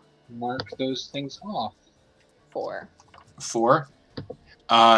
You take the damage, you reduce it to 7, and you are pushed in a straight line 20 feet back. Oh, no biggie. Sweet. Just getting you, she's getting you away from her. Just Bitch, I'm a fucking cat. Storm Soul. Anything else, Eclipse? That was action, bonus action, and I think also my reaction. Yes. I think yeah, that was literally everything. Okay. Fire everything! All right, that's your turn. A Queen's Guard is going to saunter over to you, use full movement speed to get up to you. One of the ones that was not engaged with Roman. And it's going to swing an attack at you. 19 to hit. Hits. You take 12 points of slashing damage. And then it's going to swing again for a 10 to hit, so that's a miss. So, hits you, gashes you down from like shoulder to chest to like sternum, and then you parry the other one with your dagger of venom. You Solid. parry a great sword with your dagger. I just want to say, I came into this thinking I was going to have an emotional conversation with Noose. And now we're just back in it. Well, the Yeah. opportunity for that was like 2 hours ago. Yeah. Unfortunately. Hey, Henry. Yeah. It's a Spectre's turn. All right. Well, it's gonna follow the orders I gave it, so it's gonna fly. Get there is no problem. Yeah, I guess there's no problem. Yeah, so it flies 50 feet through the air, and it's going to life drain on Roman. Yeah, it is. But he currently has shield up, so his AC is like 23. Okay. Well, it has its attack bonus is at +4. Yeah. That's only a 21 to hit. It can't pass through the shield. This poor commoner ghost. Yeah. I suppose. So I suppose what it actually looks like is it's like it looks like what's his name from Christmas Carol, the first ghost. Yeah. Johnny Rotten. I don't remember. No, what? Steve. Jacob Marley. Which version? Jacob Marley. Yes. Marley? Yeah, Marley. So it's like it's this ghost of this whatever that commoner looked like, but just like wrapped and weighed down in chains that are like dragging it forward Oh, wonderful. to do its bidding, and it swings its hand, but it can't get it through the shield. Now I've tell seen that me, show so many times. Yes. does he look like a Muppet? Well, you know, all of our souls actually look like Muppets when they come out of us. so- True. Great. That's very true. So that is for the Spectre. I really want that to be a D&D setting rule where like Oh, everyone's everyone's Muppets. spirits and ghosts look like no, it's like everyone is normal, but their spirits and ghosts are Muppets. Amazing. Speaking of Muppets, is that the end of the Spectre's turn? Yeah. Yes, it is. Yeah. Okay. The remaining Waka waka. one of the last Queen's Guard is going to walk up to the burning goblin. Uh-oh. That's a natural He's 1. toast. That's a natural 1. Okay. And that is a 2 plus 5, so 7. The bright light from you burning is just like kind of blinding him. And he's like, oh my god. Malon's turn. Heck yes. Heck yes. Heck yes. I forgot to pull up his character sheet. I accidentally closed it again. He ended up using pretty much all of his spell slots Yeah, before he even did. started. He burned up through most of them to get you guys around safely. Okay. Come on. Come on. Come on. Oh. Where is he? Where is he? Where is he? There he is. There he is. Let's go. Malon is at the door by himself with Ogden Boon. He's with Ogden Boon.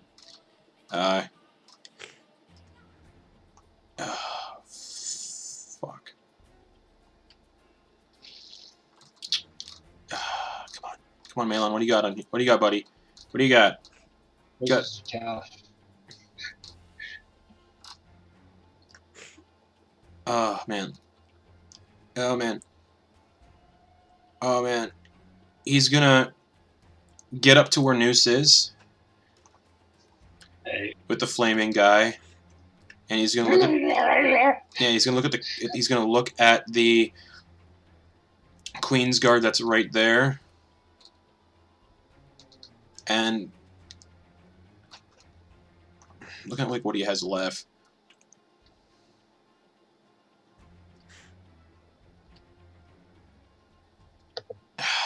He's man, yeah. What's he gonna do? Oh, he's got cantrips.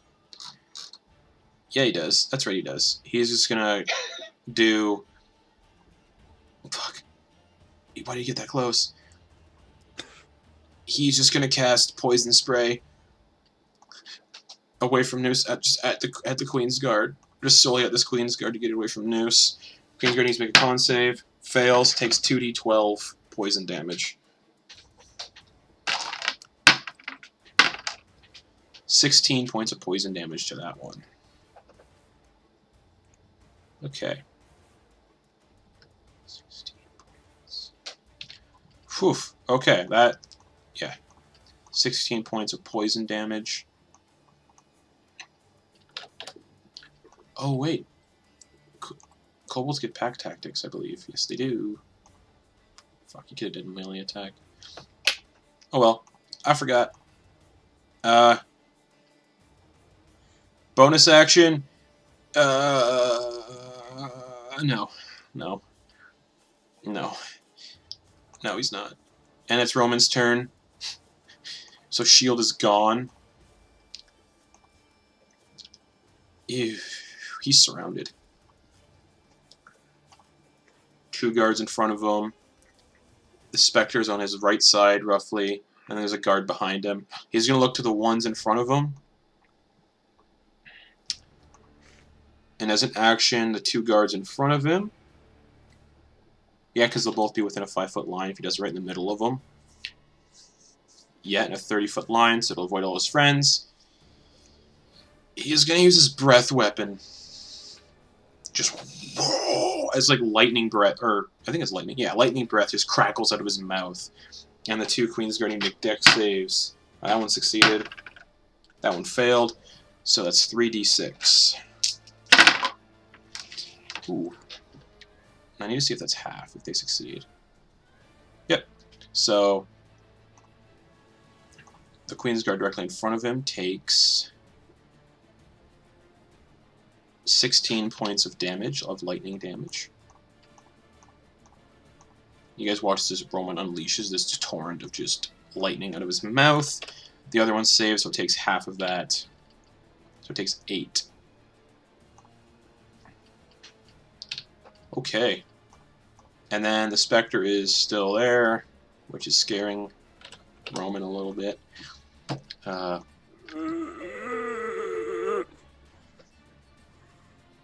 Remember when Roman could do that? Oh, man. Hold on. Yeah. Yeah. Okay.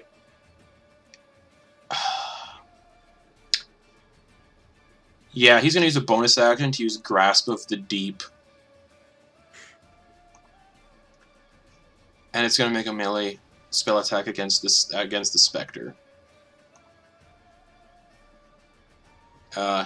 So, yeah. It's a Grasp of the Deep. It's a feature. It's so cool. Okay. The Spectre. Mm-hmm. See if this hits first. Okay, yeah, that'll hit 16 plus. Oh, yeah. There's an AC of 12. Yeah. Okay. So that happened. As a bonus action, you create a 10-foot long tentacle within 60 feet of you. You can make a melee spell attack against a creature within 10 feet of the tentacle. And it's going to do 1d8. Damn it. Damn it. It's necrotic damage, isn't it? No, it's not. It's cold or lightning. Oh, okay. But it's still resistant to those two. Yeah, it's resistant to A lot. everything. Yeah. Acid, cold, fire, lightning. So it takes slash. literally half of 3 cold damage. It takes 1 cold damage. Okay. Its speed is reduced by 10 feet until the start of my next turn, Roman's next turn. The tentacle lasts for 1 minute. And as a bonus action, he can move the tentacle up to 30 feet and repeat the attack. So that's that. That's what he does. That's his turn. And Manning, it's finally down to Ogden Boon. Oh. Yeah. So...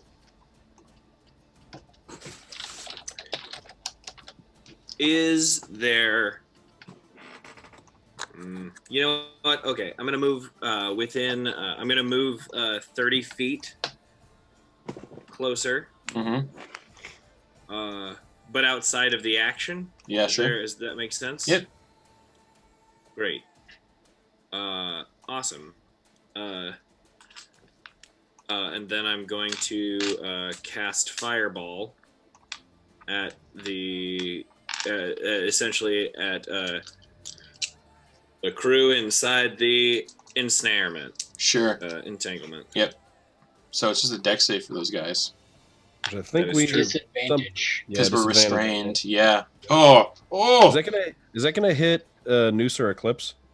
No. No. No, 'Cause because we- Eclipse jumped 20, was pushed 20 feet back Okay.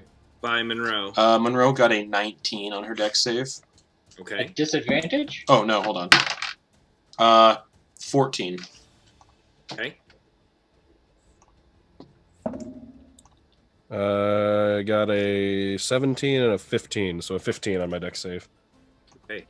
The DC was 14. Oh, so Monroe made it, and so did Henry, so it's half damage for both of them.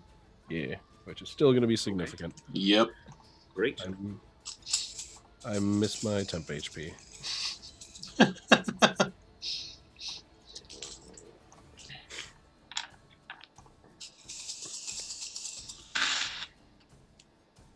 Okay. 6, 7, 12, 24. 26 fire damage. So Reduced to 13. half. Yep. So 13 to Henry and Monroe. Monroe is not looking great. Ow. Okay. Oh, and I need to do concentration check. I fail. All right, Hex is gone. Ah! Anything flammable ignites. Oh, and she also needs to make a concentration check on immolation. Oh, good. I helped. That is great. DC would be 10, right? Mhm. Yes. And it's plus con, right? Yeah. Yeah, that's a 4 plus 9, 13. Yep, because sorcerers are proficient in con saves, which is why they're real good. Balls. So Noose is still on fire. Well, we'll see what magic Muse has to Did get she him make out a of that con one. save for my attack? She did not. But that's a 13 plus 9. So it was a 34 total, so she had to get at least a plus 9. Never mind. Yeah, so that's 22. Yep. Nope. Close. Never mind. Yeah. Wowzers. Wowzers. All right. Yeah, Anything. Yeah, anything else, Ogden?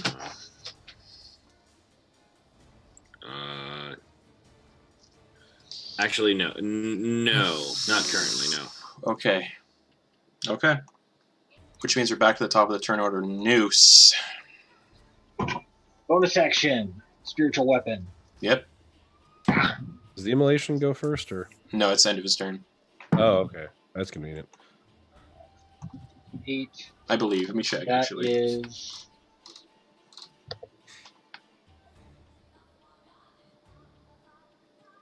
Yeah, end of Noose's turn. Yeah. So 15 plus 8. That Hits. is... Yeah, Okay. it hits. Will be... Nice. That is 12 damage. 12 force damage Okay. to her. Mm-hmm. And then Noose just starts sprinting towards her. Mm-hmm. And he's like, "I'm coming for ya!" And right as he gets to a certain point, he's gonna cast Blink. And pops out. Okay. You still need to make the save, though. The deck So- save. Right. I actually had a question about that. Yeah. Ethereal plane. Nope, it's still in effect. Because it's burning your body. Yep. Well, I mean, I figured like ethereal plane was kind of No, it's still in effect. okay. What is going on with the ethereal plane then? Like, I thought it was like some type of side thing where like certain. I don't really know 100%. I'd have to look into notes and stuff. But Okay. the spell is. I'll look before my next turn. I'll But just this- look into it. But the spell is still 'cause in effect, yeah. I figured that ethereal plane might obstruct it in some fashion. But... So yeah, deck save. Well, because you just go to the ethereal plane with everything with you, including Yeah. the fire. Yes. I believe that's correct. So that's a 14 on the dice plus 4, 18. 18. The DC is... The DC is 17. Immolation is gone. Excellent. Just runs right at her, and as he's running, just disappears. And that's your turn? That's Noose's turn. Alright. And he is, I believe, within... right now, he's within 25 feet, but in the ethereal plane. Yep. Oh, ball sacks. Ah, man, she has advantage on maintaining concentration. I need to remember that. Cool. Whatever. That didn't matter anyway. Okay. It's her turn, and she has 1 8th level spell slot.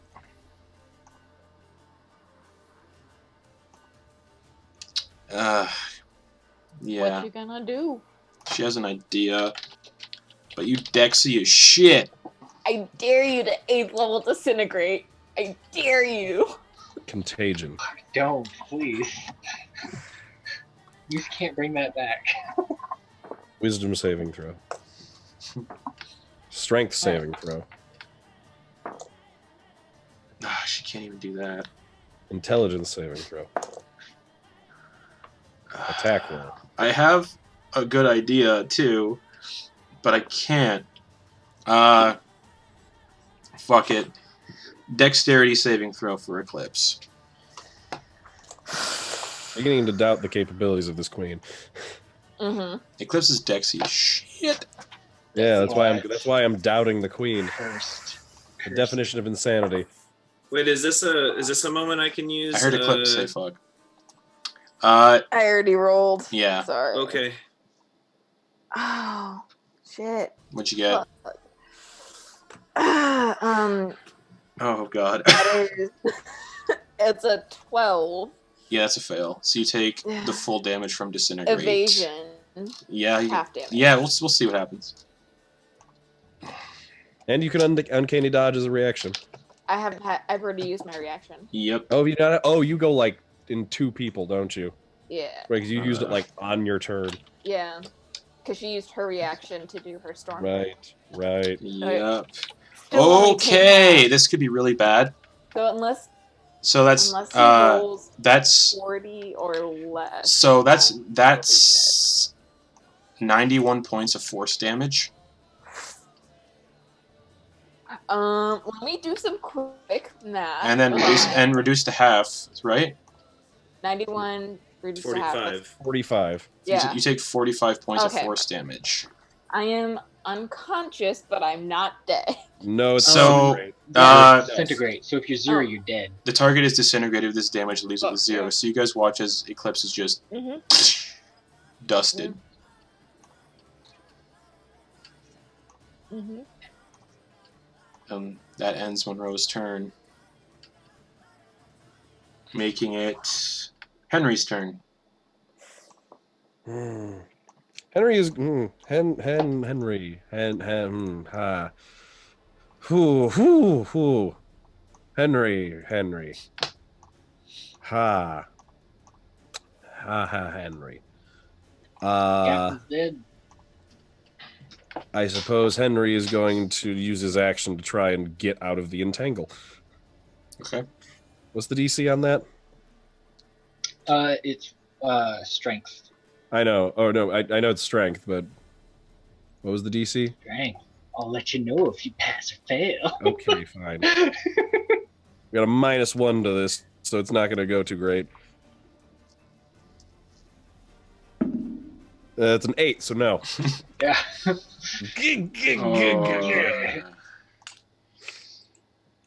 Oh wait, actually, wait a minute.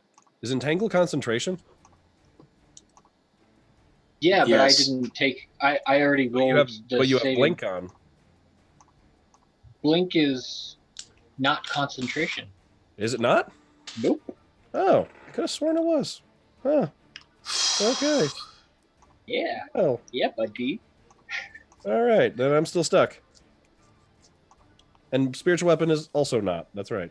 Yep. It's a fun. Clerics, bro. Yeah, clerics have those weird like duration that spells that aren't concentration. It's like I can just do a bunch of stuff at once. All right, well that is Henry's turn. Just struggling. Okay. The Queen's Guard surrounding Roman, his shield is no longer up, but he can do it again if he wants. Oh, man, can he actually? Let me look. Yep, he's still got it. He's still got some spell slots. So, the first Queen's Guard is going to attack Roman. That misses. Miss. Then the one immediately after that one. 17 plus 5 hits. Oh, man. Yeah, he's going to shield himself again as a reaction. Boosts his AC to 23. Miss. All the Queen's Guard miss that are surrounding him.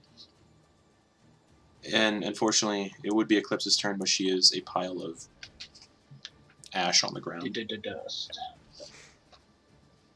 Now the noose and Ogden kill this sorcerer thing.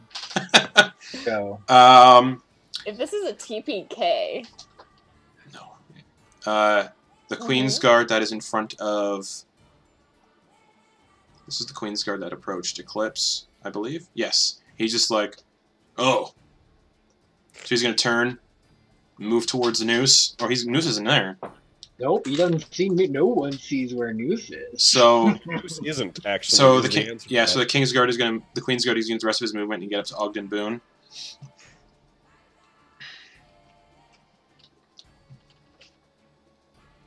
I can be true resurrected.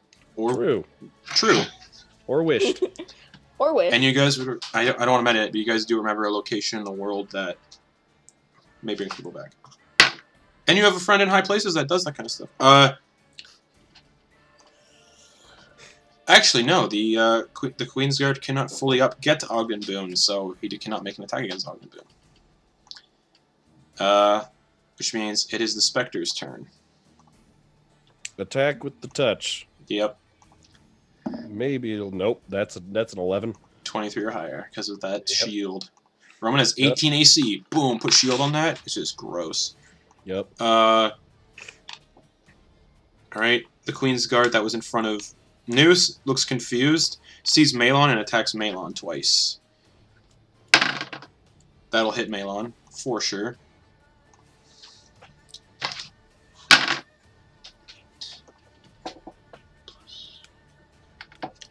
$11 slashing damage. Then it's going to slash him again. That hits. Because Malon doesn't really wear armor. Boom. Malon is also kind of getting there. But it's Malon's turn. And he looks at this Queen's Guard. And he's going to just cast Hold Person on him. Oh, wait, hold on. No, why would he do that? No, he's not. He's like, fuck this! I'm close enough. He looks at Monroe Quigson and casts Hold Person because she's less than 60 feet away. And... do I make her do legendary resistance? No, I'm going to roll for it. 13 plus... With a disadvantage, though. Isn't it disadvantage if you're rolling? Only on dex. No. This is not Dex. Oh, okay. Thank you. Sorry. Thank you for the clarification. Oh! She just got the DC on Hold Person. 13 plus 2, that's a 15.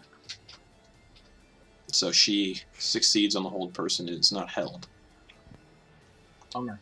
Damn! That could have been really good. Because it would have been all crits on her. It would have been a repeat, because Noose has got something. Okay, Malon's just going to stand there and get ready for whatever happens next, which means it's Roman's turn. He is currently no longer shield. Oh, wait. Yes, it's his turn. He can do what he wants to do. He's going to move the tentacle towards the Queen's Guard that's attacking Malon as a bonus action. And it makes an attack against that Queen's Guard. 12 plus That hits. Yeah, that hits. That Queen's Guard is going to take 7 points of cold damage, and its speed is reduced to by 10. So that Queen's Guard takes 7 cold damage. Okay. Cool, cool, cool. That's his bonus action. He's still got the ones in front of him. So as an action, he's going to attack. He's going to attack twice with his Great Scythe against this Queen's Guard in front of him. One of them. 17 plus 6.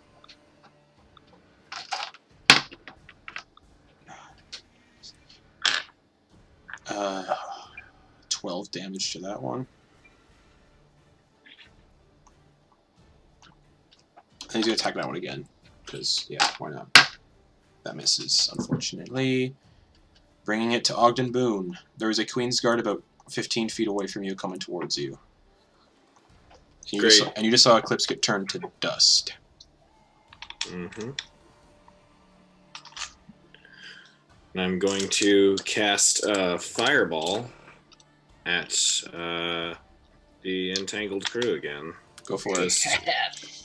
Automatically fail the dex save. Oh, yeah, Henry is still restrained. I thought he broke out. Disadvantage. Disadvantage. Disadvantage. I'm going to cast. Yeah, I'm going to cast it with another D. I'm going to cast it at 4th level.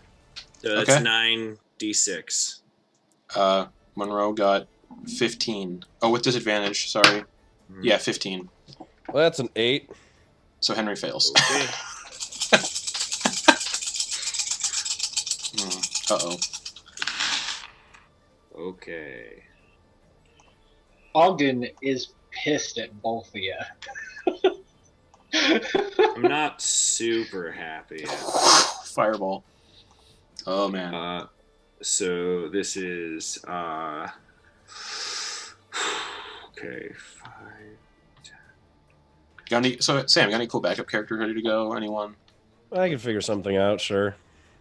I've already got a few ready to go. So. Loxodon. So that is 30 damage. 30 damage. Oh, fuck. Nice.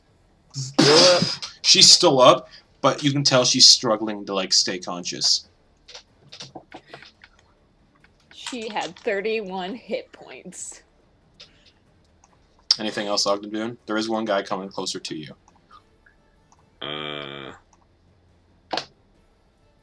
No, I don't have anything I can do. I don't think, because I can only cast From one the spell ethereal plane, per turn. Ogden says, "Run backwards." All right. Oh, you mean noose? I mean, Oh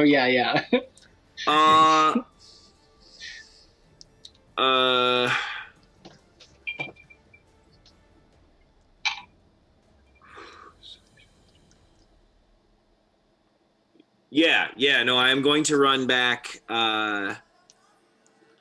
It's 15 feet away. I'm going to run back 20 feet. Sure. All right. Sounds good. Noose, your turn. News pops in 10 feet closer to Mhm. her, so he'd be within 15 feet. Sure. And immediately, Hummingbird Mm-hmm. with advantage. Okay, and that is 18 to hit. Oh, 18 to hit? That just hits. 11 force damage. As the Hummingbird flies towards Monroe Quigson, how in the fuck do you want to do this? You guys just took out a 15th actually- level spellcaster. Actually, it will go right up to her face. Does she have any last words? No. Down her throat. Okay. And there, it's just going to keep piercing. It just keeps... Yeah, so you guys... And it's just going to spin around with its Yeah. lacerated tongue, Just like a And- lawnmower. turning the entire thing into like an internal gut body blender. Okay. And you guys watch as Monroe, well, starts like blood starts pooling out of her mouth, out of her nose. And she drops to her knees. And slumps forward as all of her insides have been blended up, just slowly start to seep out of her mouth onto the floor of the Driftwood Keep. The Queen's Guard look around, confused, like, oh, she just died. And they all immediately just kind of put their weapons away and just put their hands up. I gotta see if Noose bamps out. Yep. He doesn't. So, for the sake of this, the Queen's Guard are now removed from the combat order because they are no longer being considered combatants. They're all, like, basically, you know, giving up because they just saw their queen just get blended. Yeah, so Noose, yeah, what happens as you, like, blink again? Or whatever? Noose is gonna quickly to her Mm-hmm. and use his last 3rd level spell and some diamond dust and cast Revivify on her. What? On Monroe Quigson? Yep. With his whip around her throat. Yeah, you cast Revivify. She comes back with 1 hit point. Hey, how you doing? What the fuck? And he tightens the grip on her throat with the whip. Yep. What? Guess what? What do you want, you child? Oh, you just owed us another one, that's all. And he's gonna snap her neck. Alright, yeah, you... And she is once again... killed. She drops to the Doesn't look ground. like much of a child now. Yeah, yeah, is that your turn? Yeah. Alright. Yeah, and then he's just gonna start emotionlessly, like he just turned everything off, and he's back in goblin mode. So now he's Oh just man, that was so badass. now he's just Yeah.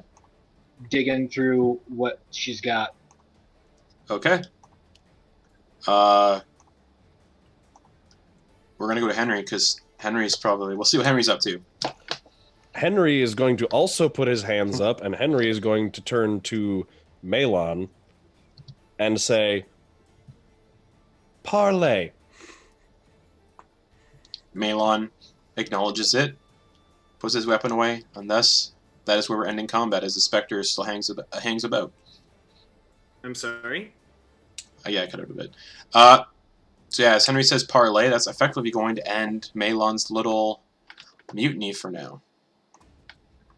So you're all free to do what you please. And immediately, Roman rushes... I'm cutting out again, cool. Roman immediately rushes towards the dust that is Eclipse. And just just slides down beside it and just starts looking at it like emotional, like not emotionless, emotionally, but silent. He's just staring down at the dust. All of her magic items would still be there, right? On Eclipse, yeah. So Durza's katana, the dagger of venom. Anything that's not anything that's magical did not get disintegrated. So the katana is kind of laying there, and so is the dagger of venom, and the short sword of life stealing. We're not out of combat yet, are we? We are. Everyone's kind of like put their hands up, kind of thing. I haven't stopped combating anyone. Okay. Right? Yeah, you do see Noose kind of, when he was doing that stuff, he kind of looked at Henry and then went back to like pretty much scrounging on Monroe's corpse. And Malon did halt the mutiny against the Driftwood Keep. Great. But I haven't stopped So what are you doing then? anything. Yeah, what are you doing? What am I doing then? Yeah. Oh, I'm gonna cast Lightning Bolt. Or, Lightning Bolt. On someone who is, at Henry. Can Henry respond as he sees Ogden Yes. casting a spell? If you do that, you're going to start all of this fighting all over again. If I do that to you, a non-pirate, Anyone can invoke the right of parley. Yeah, Malon's like, yeah, under pirate code, he's safe. We can't harm him. Which pirate code? All of them. The original All pirate codex codes. of the first pirate, Captain Stoneby.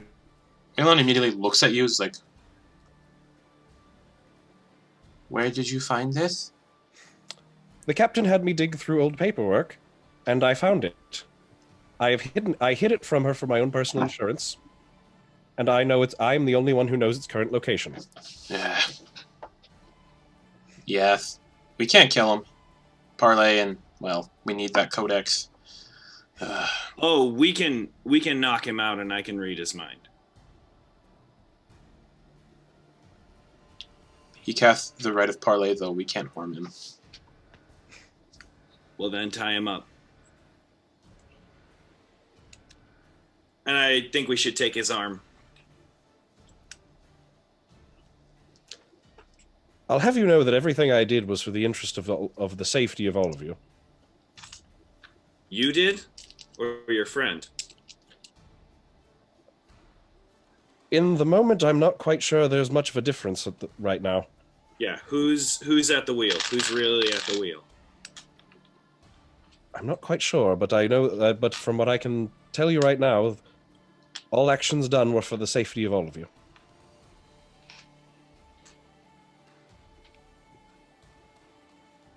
I attacked you, yes, but did I kill you? I could have. I knocked you unconscious. You are safest there. I pointed the Queen's Guard. Their blades would not have stopped like I did. I also did not use magic on you in that fight. And I appreciate that. Had there not been a mutiny, I was in the process of using said codex to negotiate leverage with the Queen for your release, and I was working on securing. I look at Noose. Noose isn't looking at you, but Amnesty for you.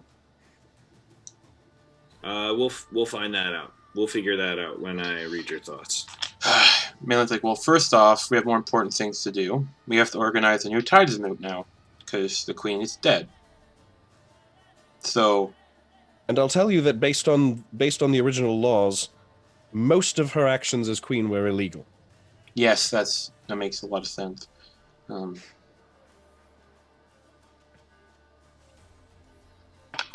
Damn. 1 second, Malon closes his eyes and you hear him like muttering to himself, like some Driftwood Keep, Tidesmoot. Okay.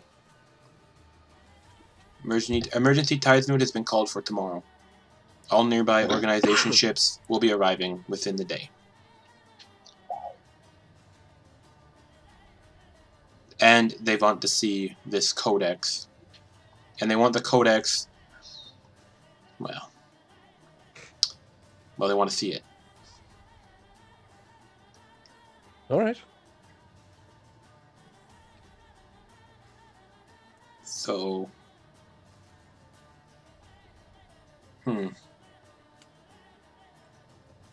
We're going to shackle you for now. No one will harm you because you did invoke the right of parley. Should anyone try to harm you or kill you, well, we'll deal with that accordingly. And Melon approaches and just starts putting shackles on your wrists and ankles. And the Queensguard are all just still standing there like, what the fuck do we do? And Roman is still kneeling by the dust that is Eclipse. If I remember correctly, what was there was one of the laws that she broke that basically made it so that it basically said like queens and kings can be overthrown for something, right? Yeah. If half the other organization leaders dispute the rule, Tidesmoot is formed within a week. Should the incumbent refuse, they shall be imprisoned in the Fathom Pit till they die. Okay. And she is currently dead on the floor. I will turn to the Queen's Guard and say, given the laws of the Codex, the Tidesmoot tomorrow will determine whether or not her rule was legitimate, and therefore I suggest you wait until then. And that person would choose everyone's fate involved in this. Mainly the ones who, well, yeah, we'll see what happens. For now, he looks at the ashes that are on the floor. I think there are more pressing matters to deal with than this ponytail man.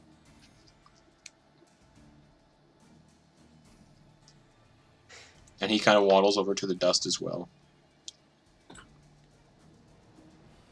So, wait, so people are not being shackled currently? No, I'm shackled. Okay. I suppose my specter is still there. It is. Just... I'm sorry, I don't know actually how to get rid of him. It actually says he stays until my next long rest. I can't dismiss him. Yeah, you guys all see the ashes that were once Eclipse. Katana, her short sword of life stealing, and the dagger of venom still laying in ash. And Roman is actually currently holding on Durza's katana now, and his eyes are closed.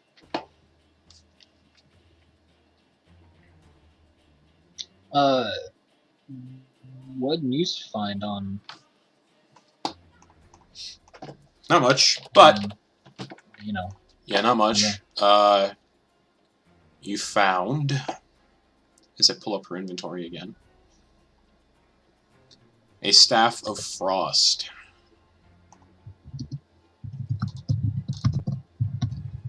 Okay. And that's really it. All right. She didn't really carry. No money. Oh, and studded leather +3. What'd you say? Studded leather. +3.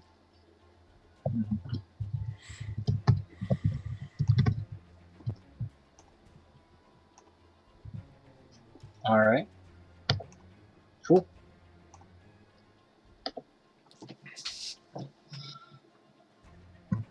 Oh wait. You see Noose like wiggling. You see pretty much you see the backside of Noose, and you see like her body kind of twitching and stuff, and Noose is kind of wiggling, like her teeth loose, and just taking some. Okay. It's good. But meat quite the bone. And you guys see Roman pick up Eclipse's ashes, like he starts scooping them up into. He starts scooping Eclipse's ashes up into like a pouch, as much of them as he can get. He picks up her dagger of venom, picks up the short sword, and he just starts walking out of the keep. Holding Durza's katana in his hand, he just leaves the keep.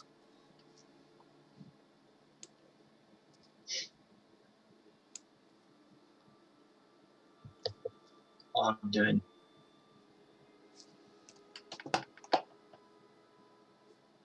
Chet. Alias Chet. Come here. Are you over?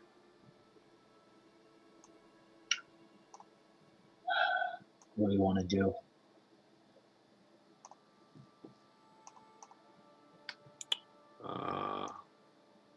I want to know the truth inside Henry's head.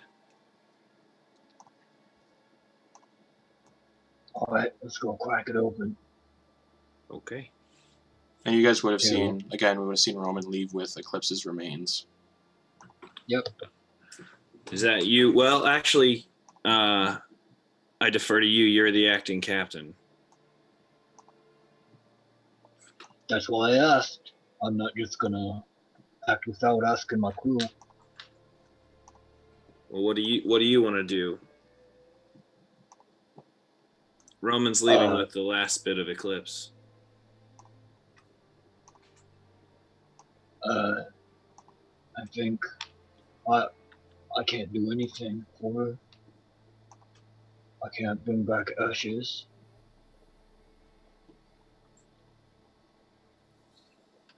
Hey, Roman. He's gone. He's already left. You look up and he's gone like Batman. I did find a staff on the wall. And he just holds it up to you. Oh, is that for me? No, I can't use it. Oh, okay. Thank you. Yes, you can add a Staff of Frost to your inventory.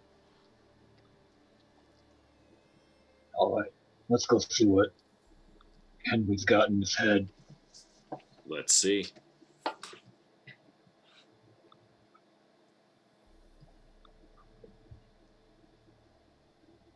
Alright, you guys walk over to Henry.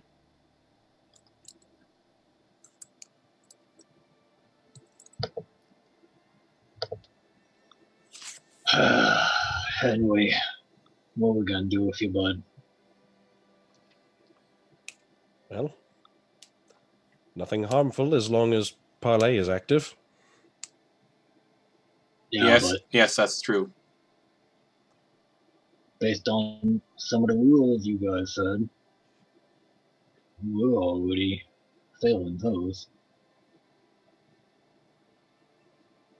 So, we're just gonna be executed or hunted down tomorrow. We got nothing, bud. But still, we will not hurt you. Technically And speaking, Reese will just look at Ogden.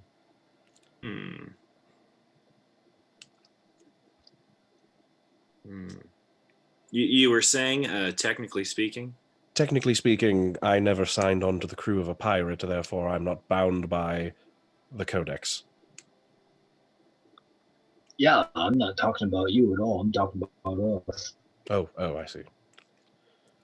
Well, technically, if the organization leaders already decide that they were in disapproval of the captain's actions, then legally speaking, you are carrying out her arrest, and this mutiny was perfectly legal under the rules of the Codex. Alright, let's figure out what's in the Codex.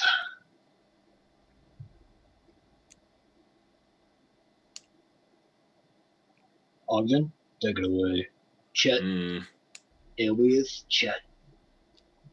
Do your thing. Can I scooch over here with you? I just need you to come over here with me. Just you. Well, I thought we were okay.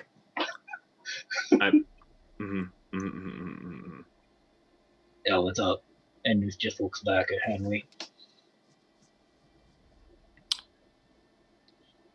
Technically speaking, mechanically, I don't know if I can do this right now. What if you just have him think of everything that he's done and just pull it out in your little weapon? I I can do that to myself, and I can give it to people, but I can't pull it out without another spell. I have to be able to dig in, and I can't dig in until I have that spell prepared. Oh. So I just kind of got a bit ahead of ourselves then. Just a little bit. That's Oh. why I wanted to change, and that's why I wanted to take his arm, because I don't trust that other thing inside of him. Yeah. Honestly, About that. Henry seems fine. It's the other thing that decided to not escape. The other thing that pinned me here. The other thing that saw an opportunity instead of a crew. You know what? I think I got something.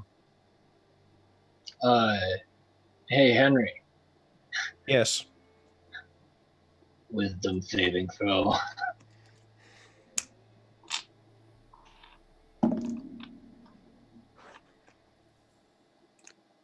Wisdom saving throw. 19. Do it again. You see me just pummel him with a spell. What spell are you casting? You'll find out.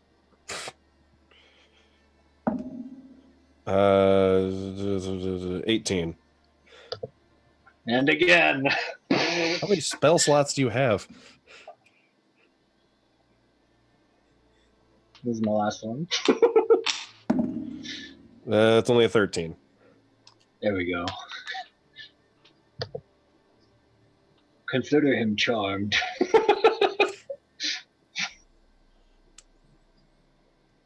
There we go. Hey, Henry. Is that covered under parlay? Malon's probably not looking too happy, but Okay. Well, now we will know. Hey, Henry. Yes. I mean, we've been buds, but now we're buddies. Mm-hmm. So, after...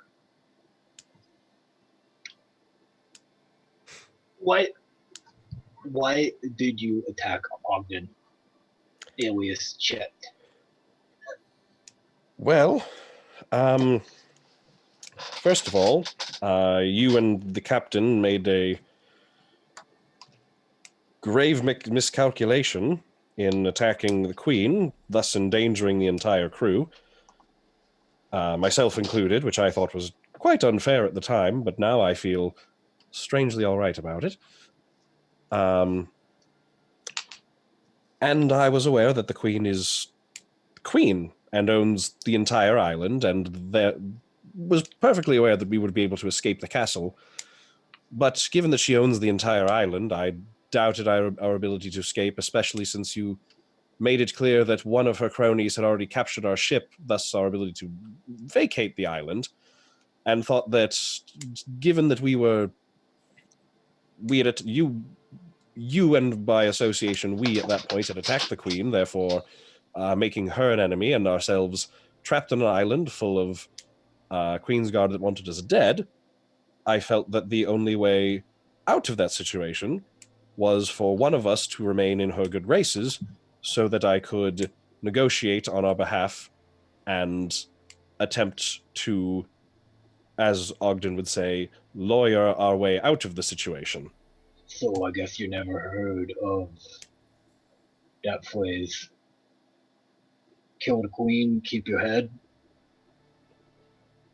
Well, at the time, your mutiny was illegal and would have resulted in mass chaos, as all of the Queensguard would have erupted into violence. And they won. yes. No, I was totally willing to play along with whatever happened, but while she was trying to buy us, or, get us under her thumb, one of the things she said was that she knew about a spy, or not a spy, but someone that was working against her. Oh But yes, she wouldn't give the name. yes. Now, what? It was probably me. Yeah, That's why I started this whole thing. yep, that's what I figured, and that is why I attacked. What can we say? But I wasn't planning on attacking the queen. I was planning on No, I know. But dismantling here's things the from the thing. inside. Here's the thing. I didn't trust Carnifex. I understand. And if we agreed to do this, he might have just killed you. And I understand completely.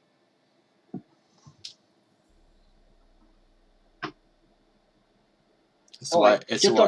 thought I'd let you know. And Oh wait. as the organization leader here currently, I do have seniority in terms of what happens. Yeah. All right. So anyway, Yes. let's talk about this codex thing. Mm-hmm. Where'd you find it? What was written on it? All the other stuff. Everything associated with it. Well, I found it in the poorly organized offices of the Queen's previous legal advisor, which she had offered me. She had granted me the position afterwards. And as I was organizing it and searching for important documents, I found the codex. The codex effectively said, I run through the laws of the codex. Yep. I don't remember them off the top of my head. I'll have to reread them. Probably. A captain belongs to the sea. They must go down with the ship. The crew comes first. Sailing from the poor should equal death. A captain may not demand an action they would refuse to do themselves. Pirates may only flee at their captain's command or for the benefits of pirate kind. A king or queen shall be elected every year by a vote known as the Tidesmoot. The incumbent may serve a maximum of 3 years if elected again. If half the other organization leaders dispute the rule, a Tidesmoot is formed within a week. Should the incumbent refuse the Tidesmoot, they shall be imprisoned in the Fathom Pit until their death. A ruler shall not demand payment from the pirates they rule. No pirate may harm another on the Safe Haven Island of Blenga Azul. Pirates are not required to sail under a banner, but should be free to our devices. The organizations work with the ruler as more of a council and not for combative purposes and more for politics. A law may not pass unless voted upon by the organization. Assaulting a ruler/council member is punishable by death. Mutiny is punishable by keel-hauling or cannonballing. Should something threaten pirate kind, all viable ships and crew must band together to tackle the threat. Pirates under the same organization may never harm one another. Organization leaders are required to protect and offer safety for their ships. Murdering civilians is punishable by execution, and technically Henry is classified as a civilian. Only attack Scarlet Banner members should they attack first. The crew's safety is priority. Ship-to-ship combat prohibited in your settlements. Steal from the rich or the corrupt or other pirates. Captured pirates have the right to join your crew, should they ask. And finally, a pirate invoking parlay may not be harmed. Not a pirate, though. I know, I understand. He's also a civilian. He's technically a civilian, so you guys can't do anything Right. to him. Respect the sea and her bounty. And So Henry runs through all of those. So that's where we're at, Ogden. You got any other questions? Oh well, Henry. Sorry, Henry would. There was one more thing about regarding the codex that Henry had, because Yeah. you probably would have found the fake codex on Monroe Mm-hmm. Yeah. that had. Oh, she conflicting- burned that. No, the fake No. one. Oh, the yes. the other fake one. Yeah. And was like, and I wrote that one and was, I was going to tell her that I was willing to. I told her that I was willing to play along with her, and bear witness that that was the correct codex, while keeping the other one hidden for myself as leverage, so that I would be able to have additional leverage over her for the purpose of negotiating for all of your safety. Hey, Ogden. Mm-hmm. Hide your pants. What about my pants? I just got us some good toilet paper. Oh. And he hands the fake codex over to you. Oh. Yes, now it's quite useless.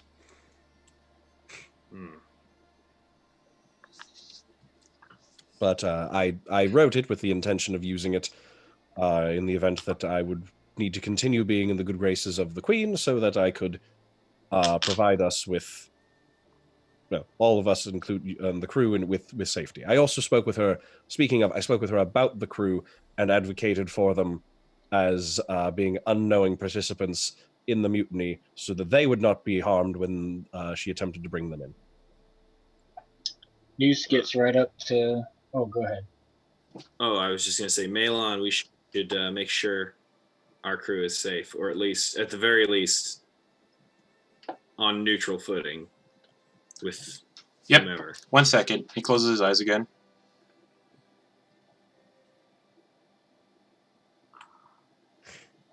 Okay, thank you. Oh, that's nice. Thank you. One of the other organization leaders has rounded them up safely, killed Monroe's assistant who was there trying to arrest them, and the Void Maw is currently liberated thanks to Captain Rudder. News will get bend down, get nose to nose with Henry. Henry's standing up. Oh, well, then he'll pull him down. I mean, if you direct him, he's charmed. If you direct him to, he'll just lean over. Yeah. He's just doing that. Okay. Yes. Yeah.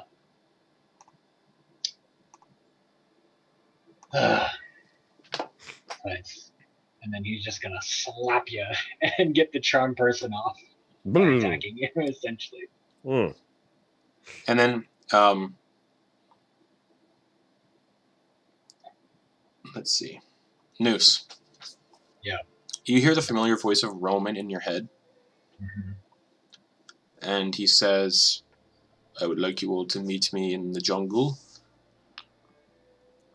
About 10-minute walk east of the main settlement. Please, when you have time. Yeah, Ogden, I was just about to head home. This is far more important. You had a friend die today. And then he doesn't continue speaking.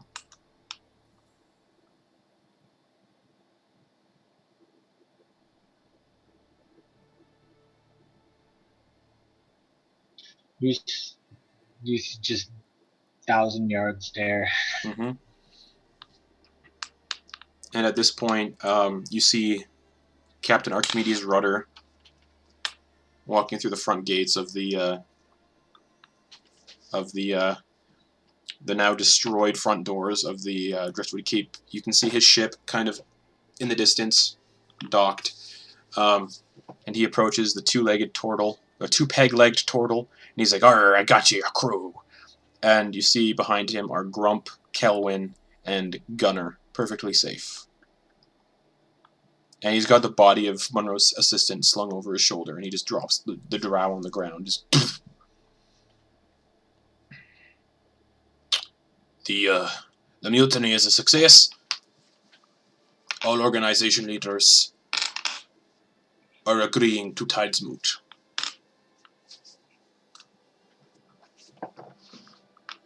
Oh, sorry, I seem to have dropped out there. The Turtle organization leader, Captain Rudder, with two peg legs, walked in with Gunner, Grump, and Kelwyn, perfectly safe. Yeah. He had the body of Monroe's assistant on his shoulder. He dropped him on the floor and said, all organization leaders are agreeing to the emergency Tides moot.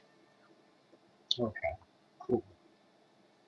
And he's like, alright, no one wants to harm the crew here of the Void Maw. A lot of them think they have done us a service here today, so...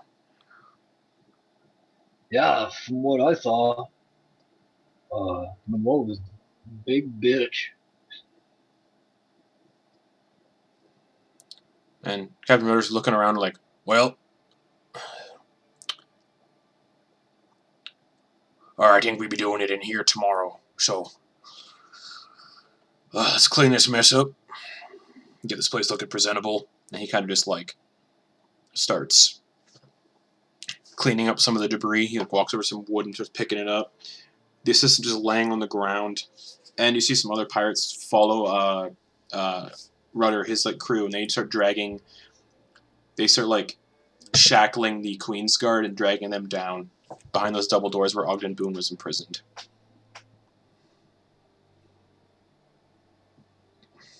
Hey, Ogden. Yeah. Woman said we needed to meet him. Okay. How you feeling? It was a rough day today. Yeah, not great. Yeah. Now, the rule was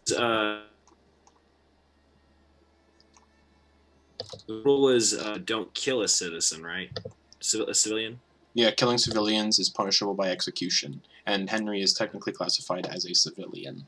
Right, and he's also not a crew. Correct. Or not a pirate. Not a pirate. Correct. So he's Correct. not a pirate. So he classifies parlay. as a civilian. So even though parlay technically doesn't work for him, he does count as a civilian, so killing him would be considered punishable by execution. Yeah. Yeah, yeah.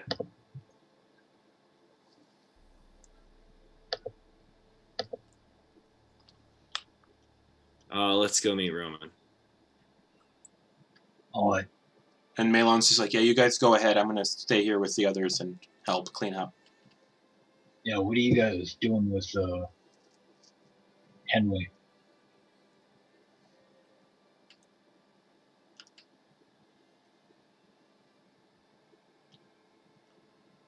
Nothing. He's free to go. Henry, how you feeling? Crispy.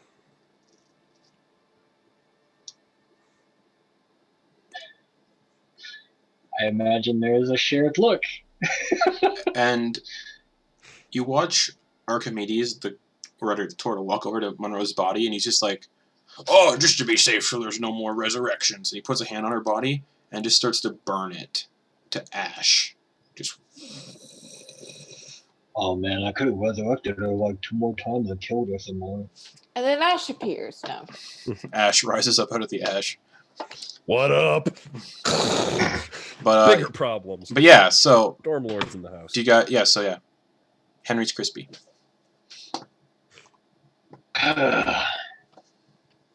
All right.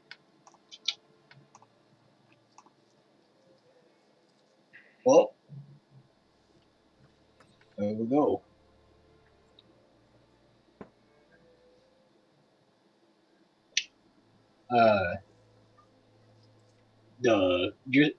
Henry's still shackled, right?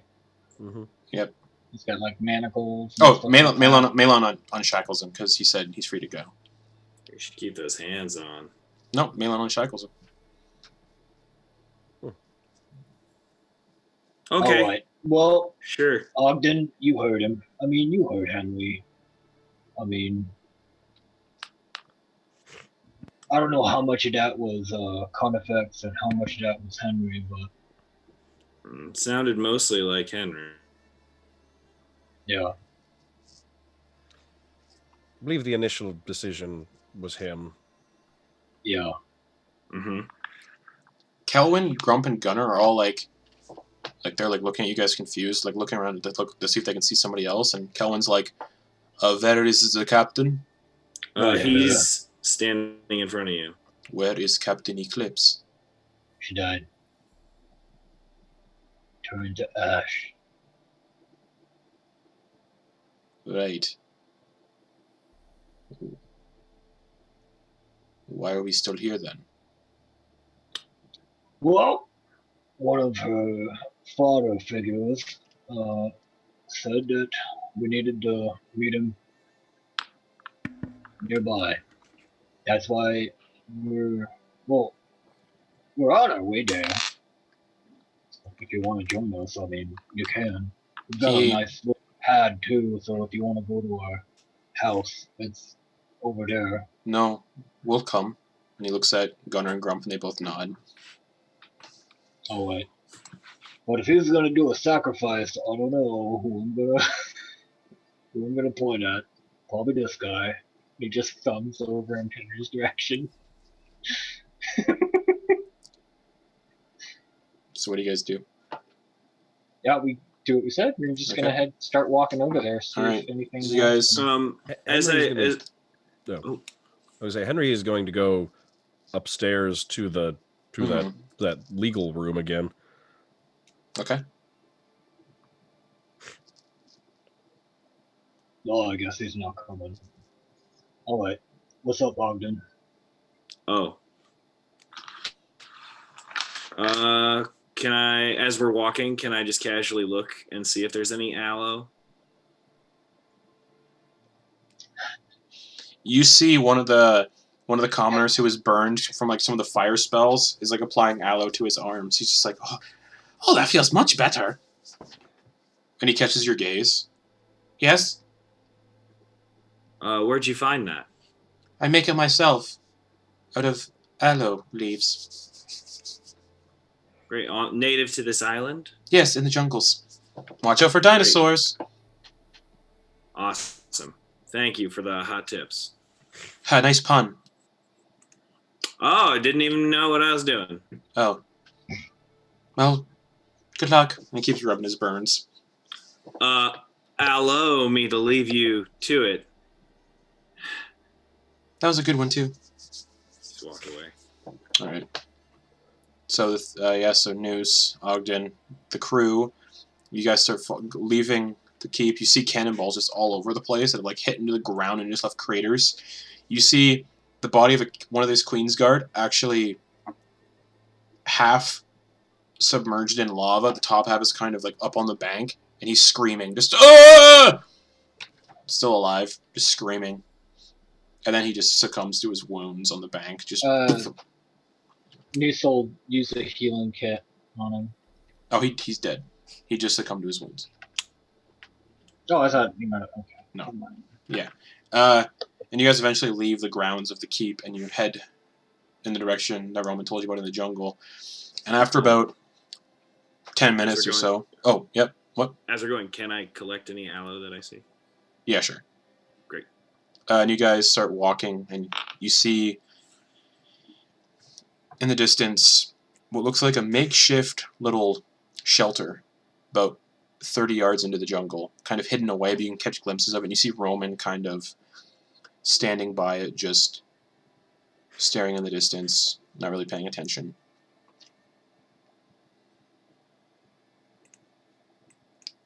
And Henry, you eventually get back to your little room.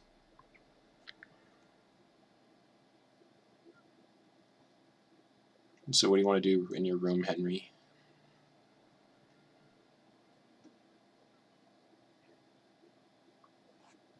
Sam? Oh, sorry, what? You are back in your room. What do you want to do? Oh,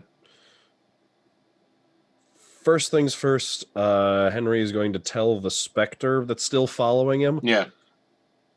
To go and grab the envelope. He's going to tell him where he left it. Okay. It drifts to go get it. And then I'm going to tell it to bring it back, but like through the walls so that it does not like just come directly here, like through the walls so it doesn't get seen. Yep. And then I'll have it, is this like a high ceilinged room with like rafters and stuff? Yes. I'll have it just put it up on top of one of the rafters up there. Okay. And then I guess I'll just spend the rest of my time just reading through and organizing all this legal stuff. Okay. Yeah, and Noose, Ogden, and the rest of the crew, you guys can see Roman standing about 30 yards away, kind of near his shelter, just looking. Not at you guys, in an opposite direction, just kind of looking. I love how Sam is grading papers for a different subject, even in this game. He's reading essays. Nice. But yeah, you guys can see Roman standing in the distance.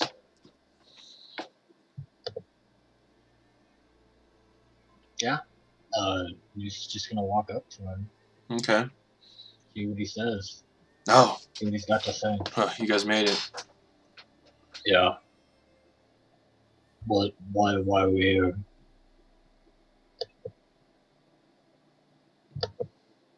Because if we're just gonna spread our ashes, I mean, I wouldn't say it's the best place. No, this isn't where I'm doing it. And he just walks ahead, deeper into the jungle. Alright. Yeah, we'll just follow him, I guess, out of Okay. curiosity. After about 45 minutes, Ogden, you can still collect aloe because there's more of it now in the jungle. You're just like, pick. Oh, that's a good one. Pick. You can hear what sounds like running water, like a waterfall. And after about 45 minutes, there's a clearing. And you see a beautiful, like, waterfall, like a meadow. Not like a really meadow, but like a waterfall. There's beautiful, like, flowers and jungle flowers, fruits growing everywhere. There's a huge fruit tree that's actually coming up out of the middle of this lagoon where the waterfall is. And there's just these gorgeous, like, purple, like, eggplant-like fruits hanging from the tree. And Roman just looks at it and goes,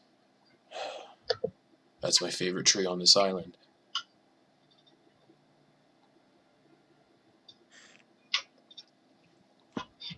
And some of the roots of the tree actually like come up out of the lagoon and touch the land. And he approaches these roots that are actually like ensnaring the dirt. And he just kind of kneels by the dirt and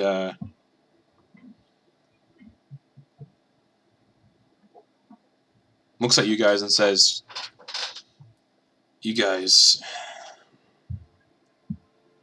are pretty great.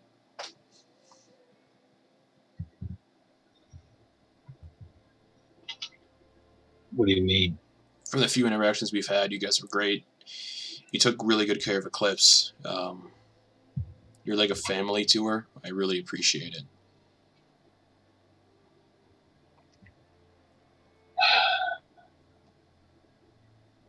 She's not the easiest to look after. I imagine you know that. Yes. With all my memories back, I remember everything and very happy that, well, I'll call her my daughter. I don't know what she'll say, what she would say about me, but I think of her that way. I know Durza did as well. 2 dads. 2 dysfunctional dads. Gunnar, do you have anything to drink? Just milk! That'll do. He hands you his little milk skin. Milk skin? I make that milk myself. It's from the Kymals when they were on the ship. You should like it, Ogden, based on where you're from. It's delicious. They're a beautiful animal. I'll fight anyone who says different. Thank you. And But I'm saying it. This sounds like a moment where, no disrespect to the current, but where Captain would want to have a drink. She would also probably roll her eyes at you a lot. yeah, And everyone is allowed to have their complicated relationships. 100%. You know, me and Durza, we were best friends for a time. And what a smart motherfucker he was. And you see he's still holding on to Durza's katana. What a smart motherfucker.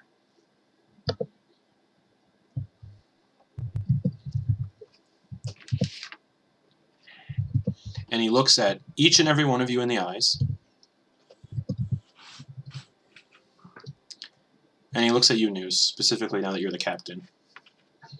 Yep. Can you do me a favor? After all this. Yeah, we got. I can write you down. Yeah, what's up? The next time you're on Stormrock, I assume you might stop by there, you know. Your friend Mordecai's buried there. Yeah. Could you pick some of these flowers here and put them on my wife and my family's graves? Oh. Yeah, I can do that. That's a yeah. Thank you. This one right here. How about Yes. this one? Whatever. That one too. They loved flowers in general. They weren't really picky. There's a Silgarian method of drying the flowers so they'll stay as good. They'll lose a little color, but they'll stay as beautiful as they are today. I would very much appreciate that. We'll make it look And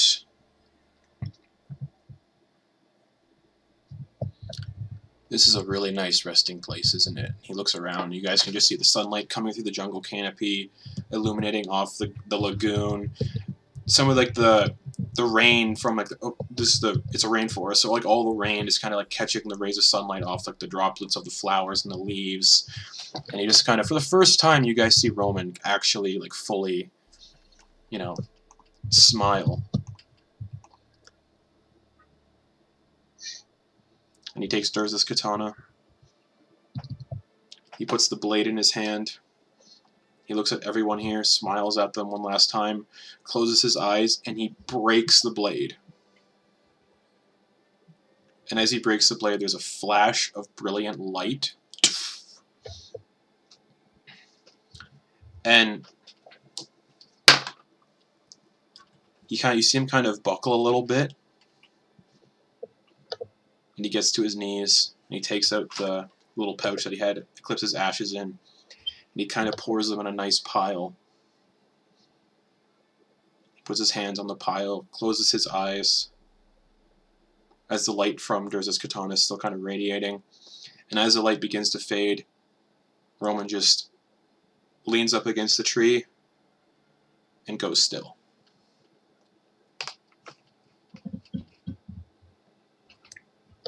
pull out a piece of paper and I start making a map to this very specific location. Okay.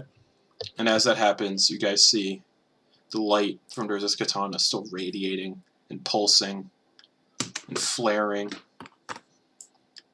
And then the remains of the katana start to turn into dust as well, and the dust settles in Eclipse's ashes. There's another like heartbeats, like and then another flash of brilliant light, almost blinding, but again reflecting off the numerous dewdrops everywhere. And when the light fades, laying there is Eclipse, breathing.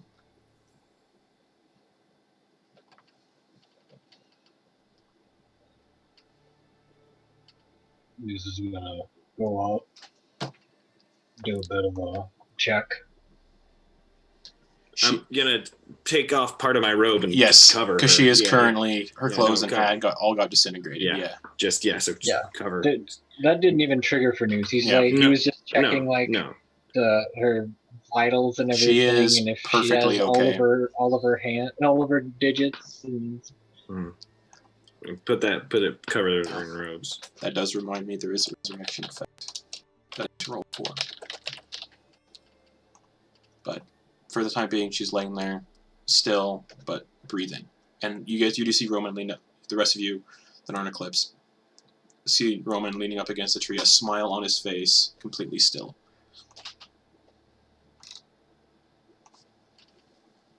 And yeah, Eclipse is just breathing. Kelwyn's just like, what the fuck was that? Don't know.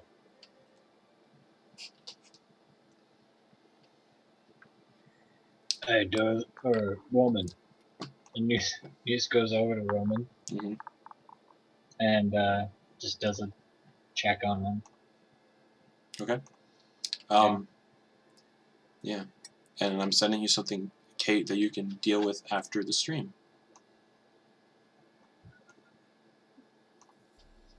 Because holy fuck, that was a good roll for the resurrection effect. Good for who? Yeah, Noose, you just walk over to Roman. Hey, Roman. No response. Doesn't move. Noose will go through his methods of like discerning someone's like state of health. You can suss it out pretty quickly. He's dead. Right. Can you see how? Like, No. is there like No. a mortal wound anywhere? Nope. What the hell is this all about? This guy just poop out? What's going on?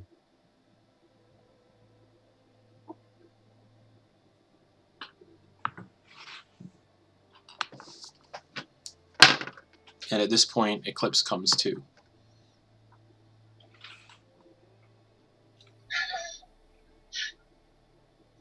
Noose is already like picking through Roman. Okay.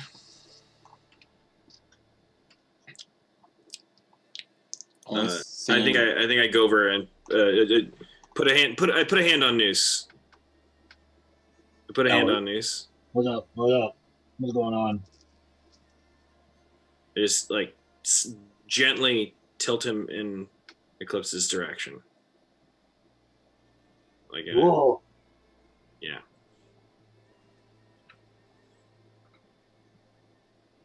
You're muted.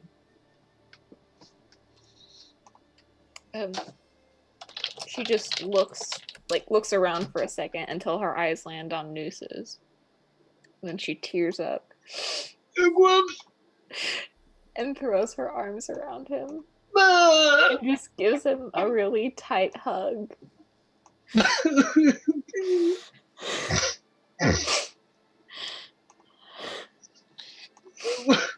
You're so dead. I know.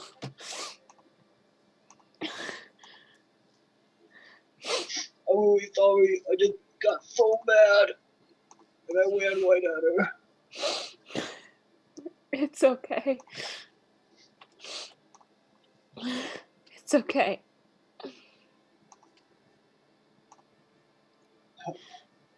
I nearly killed a guy.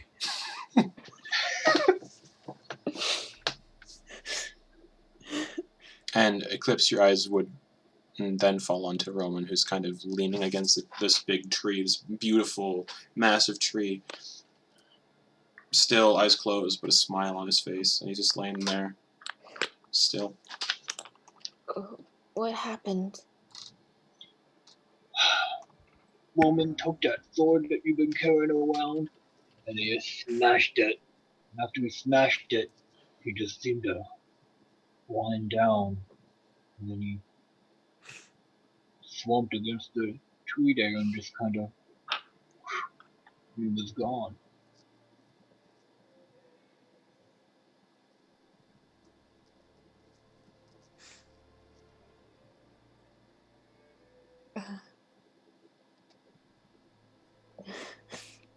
Tough bastard.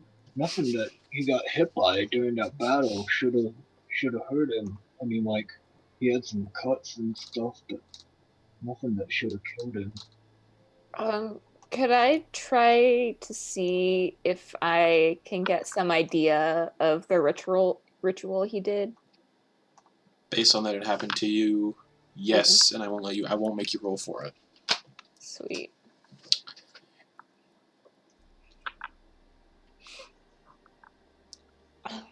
You get the sense that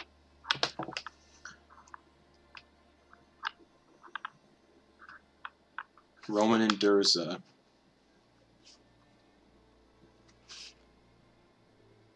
had done something with this katana, and these two, dysfunctional dad figures that you had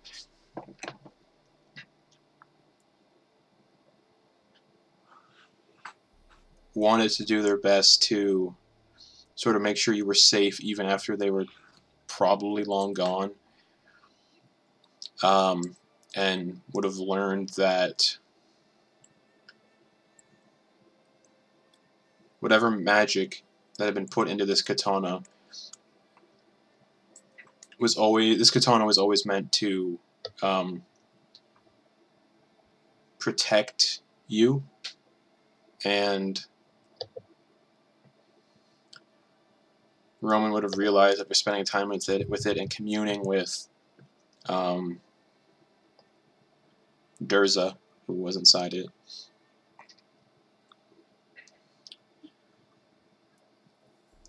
That was the plan all along, was to have this item, this sort of keepsake protection should you come to harm or die.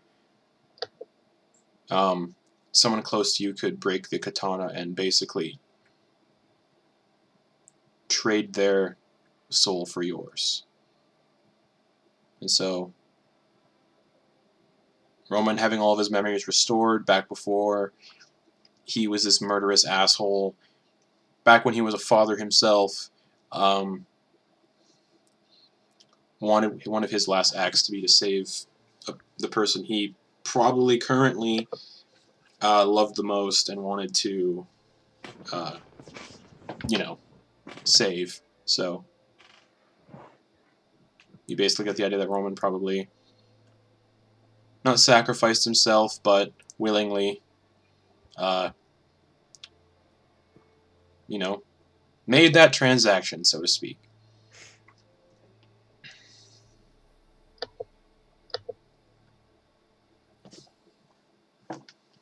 Guess I never did really know him as a father.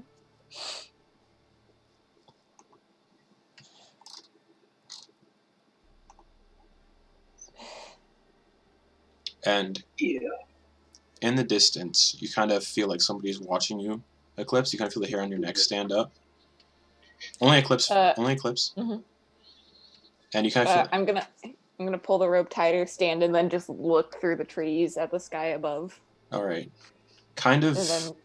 behind you, in the jungle, kind of like on the edge of it, you see two ghostly figures looking at you. They're not like blue, and mournful looking. They're happy. And they're kind of radiant, like gold. And you see Durza and Roman sitting side by side, smiling, laughing, and looking right at you. And then they just disappear. I smile as tears start to stream down my face again. Okay. And that's where we're going to end the session for the week. Can I actually thought of one thing Henry was doing in the other room. Okay. Sorry. Furiously. He was Sorry. remaking the footage, and dissertation. he traded out Durza for Hayden Christensen. Yep, there we go. A remake of it. And then he did it again, and he added in a scene 2 movies previously where someone inexplicably says "McClunky." Okay, so what's Henry doing? As Henry, because I realized something. As Henry is, organizing, he stops and straightens up for a second and says to Carnifex, "She officially made me her legal advisor, yes?" "Yeah, I heard it." "Would that give me technically her power of attorney?" Based on what I know, Justin, would that be the case?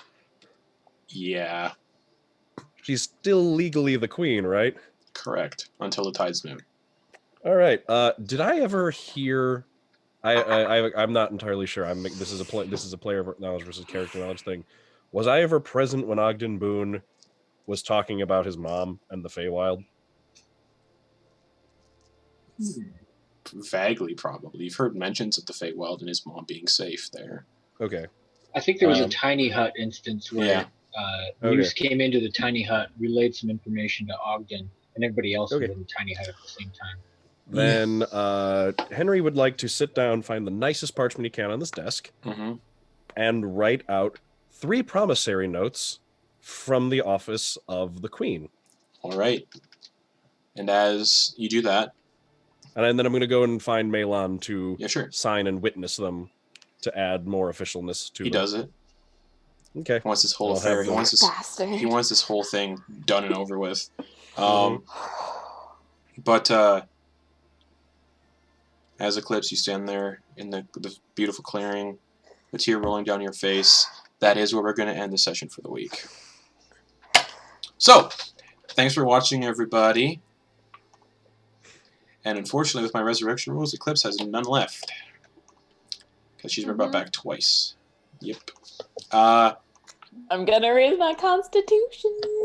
That again, you guys might think, why is he wasting all that diamond dust? I'm just like, hey, we only have a certain number of resurrections anyway. Like, once you've got this many diamonds, they're kind of useless. So, yeah. Thanks for watching, everybody. Yeah. 2 Dragonborn down. Roman and Monroe. Mm-hmm. So, let's see where this for Dragonborns. Let's see where this adventure takes us next week. And we'll be back tomorrow night for the continuation of Curse of Strahd. Ooh. And Sunday for Descend into Avernus at 10:30 p.m. Eastern Time and 1 p.m. Eastern Time on Sunday for Soldiers of the Lich Queen. So, good night, everybody. Stay safe. And Good night. Good night. Good night.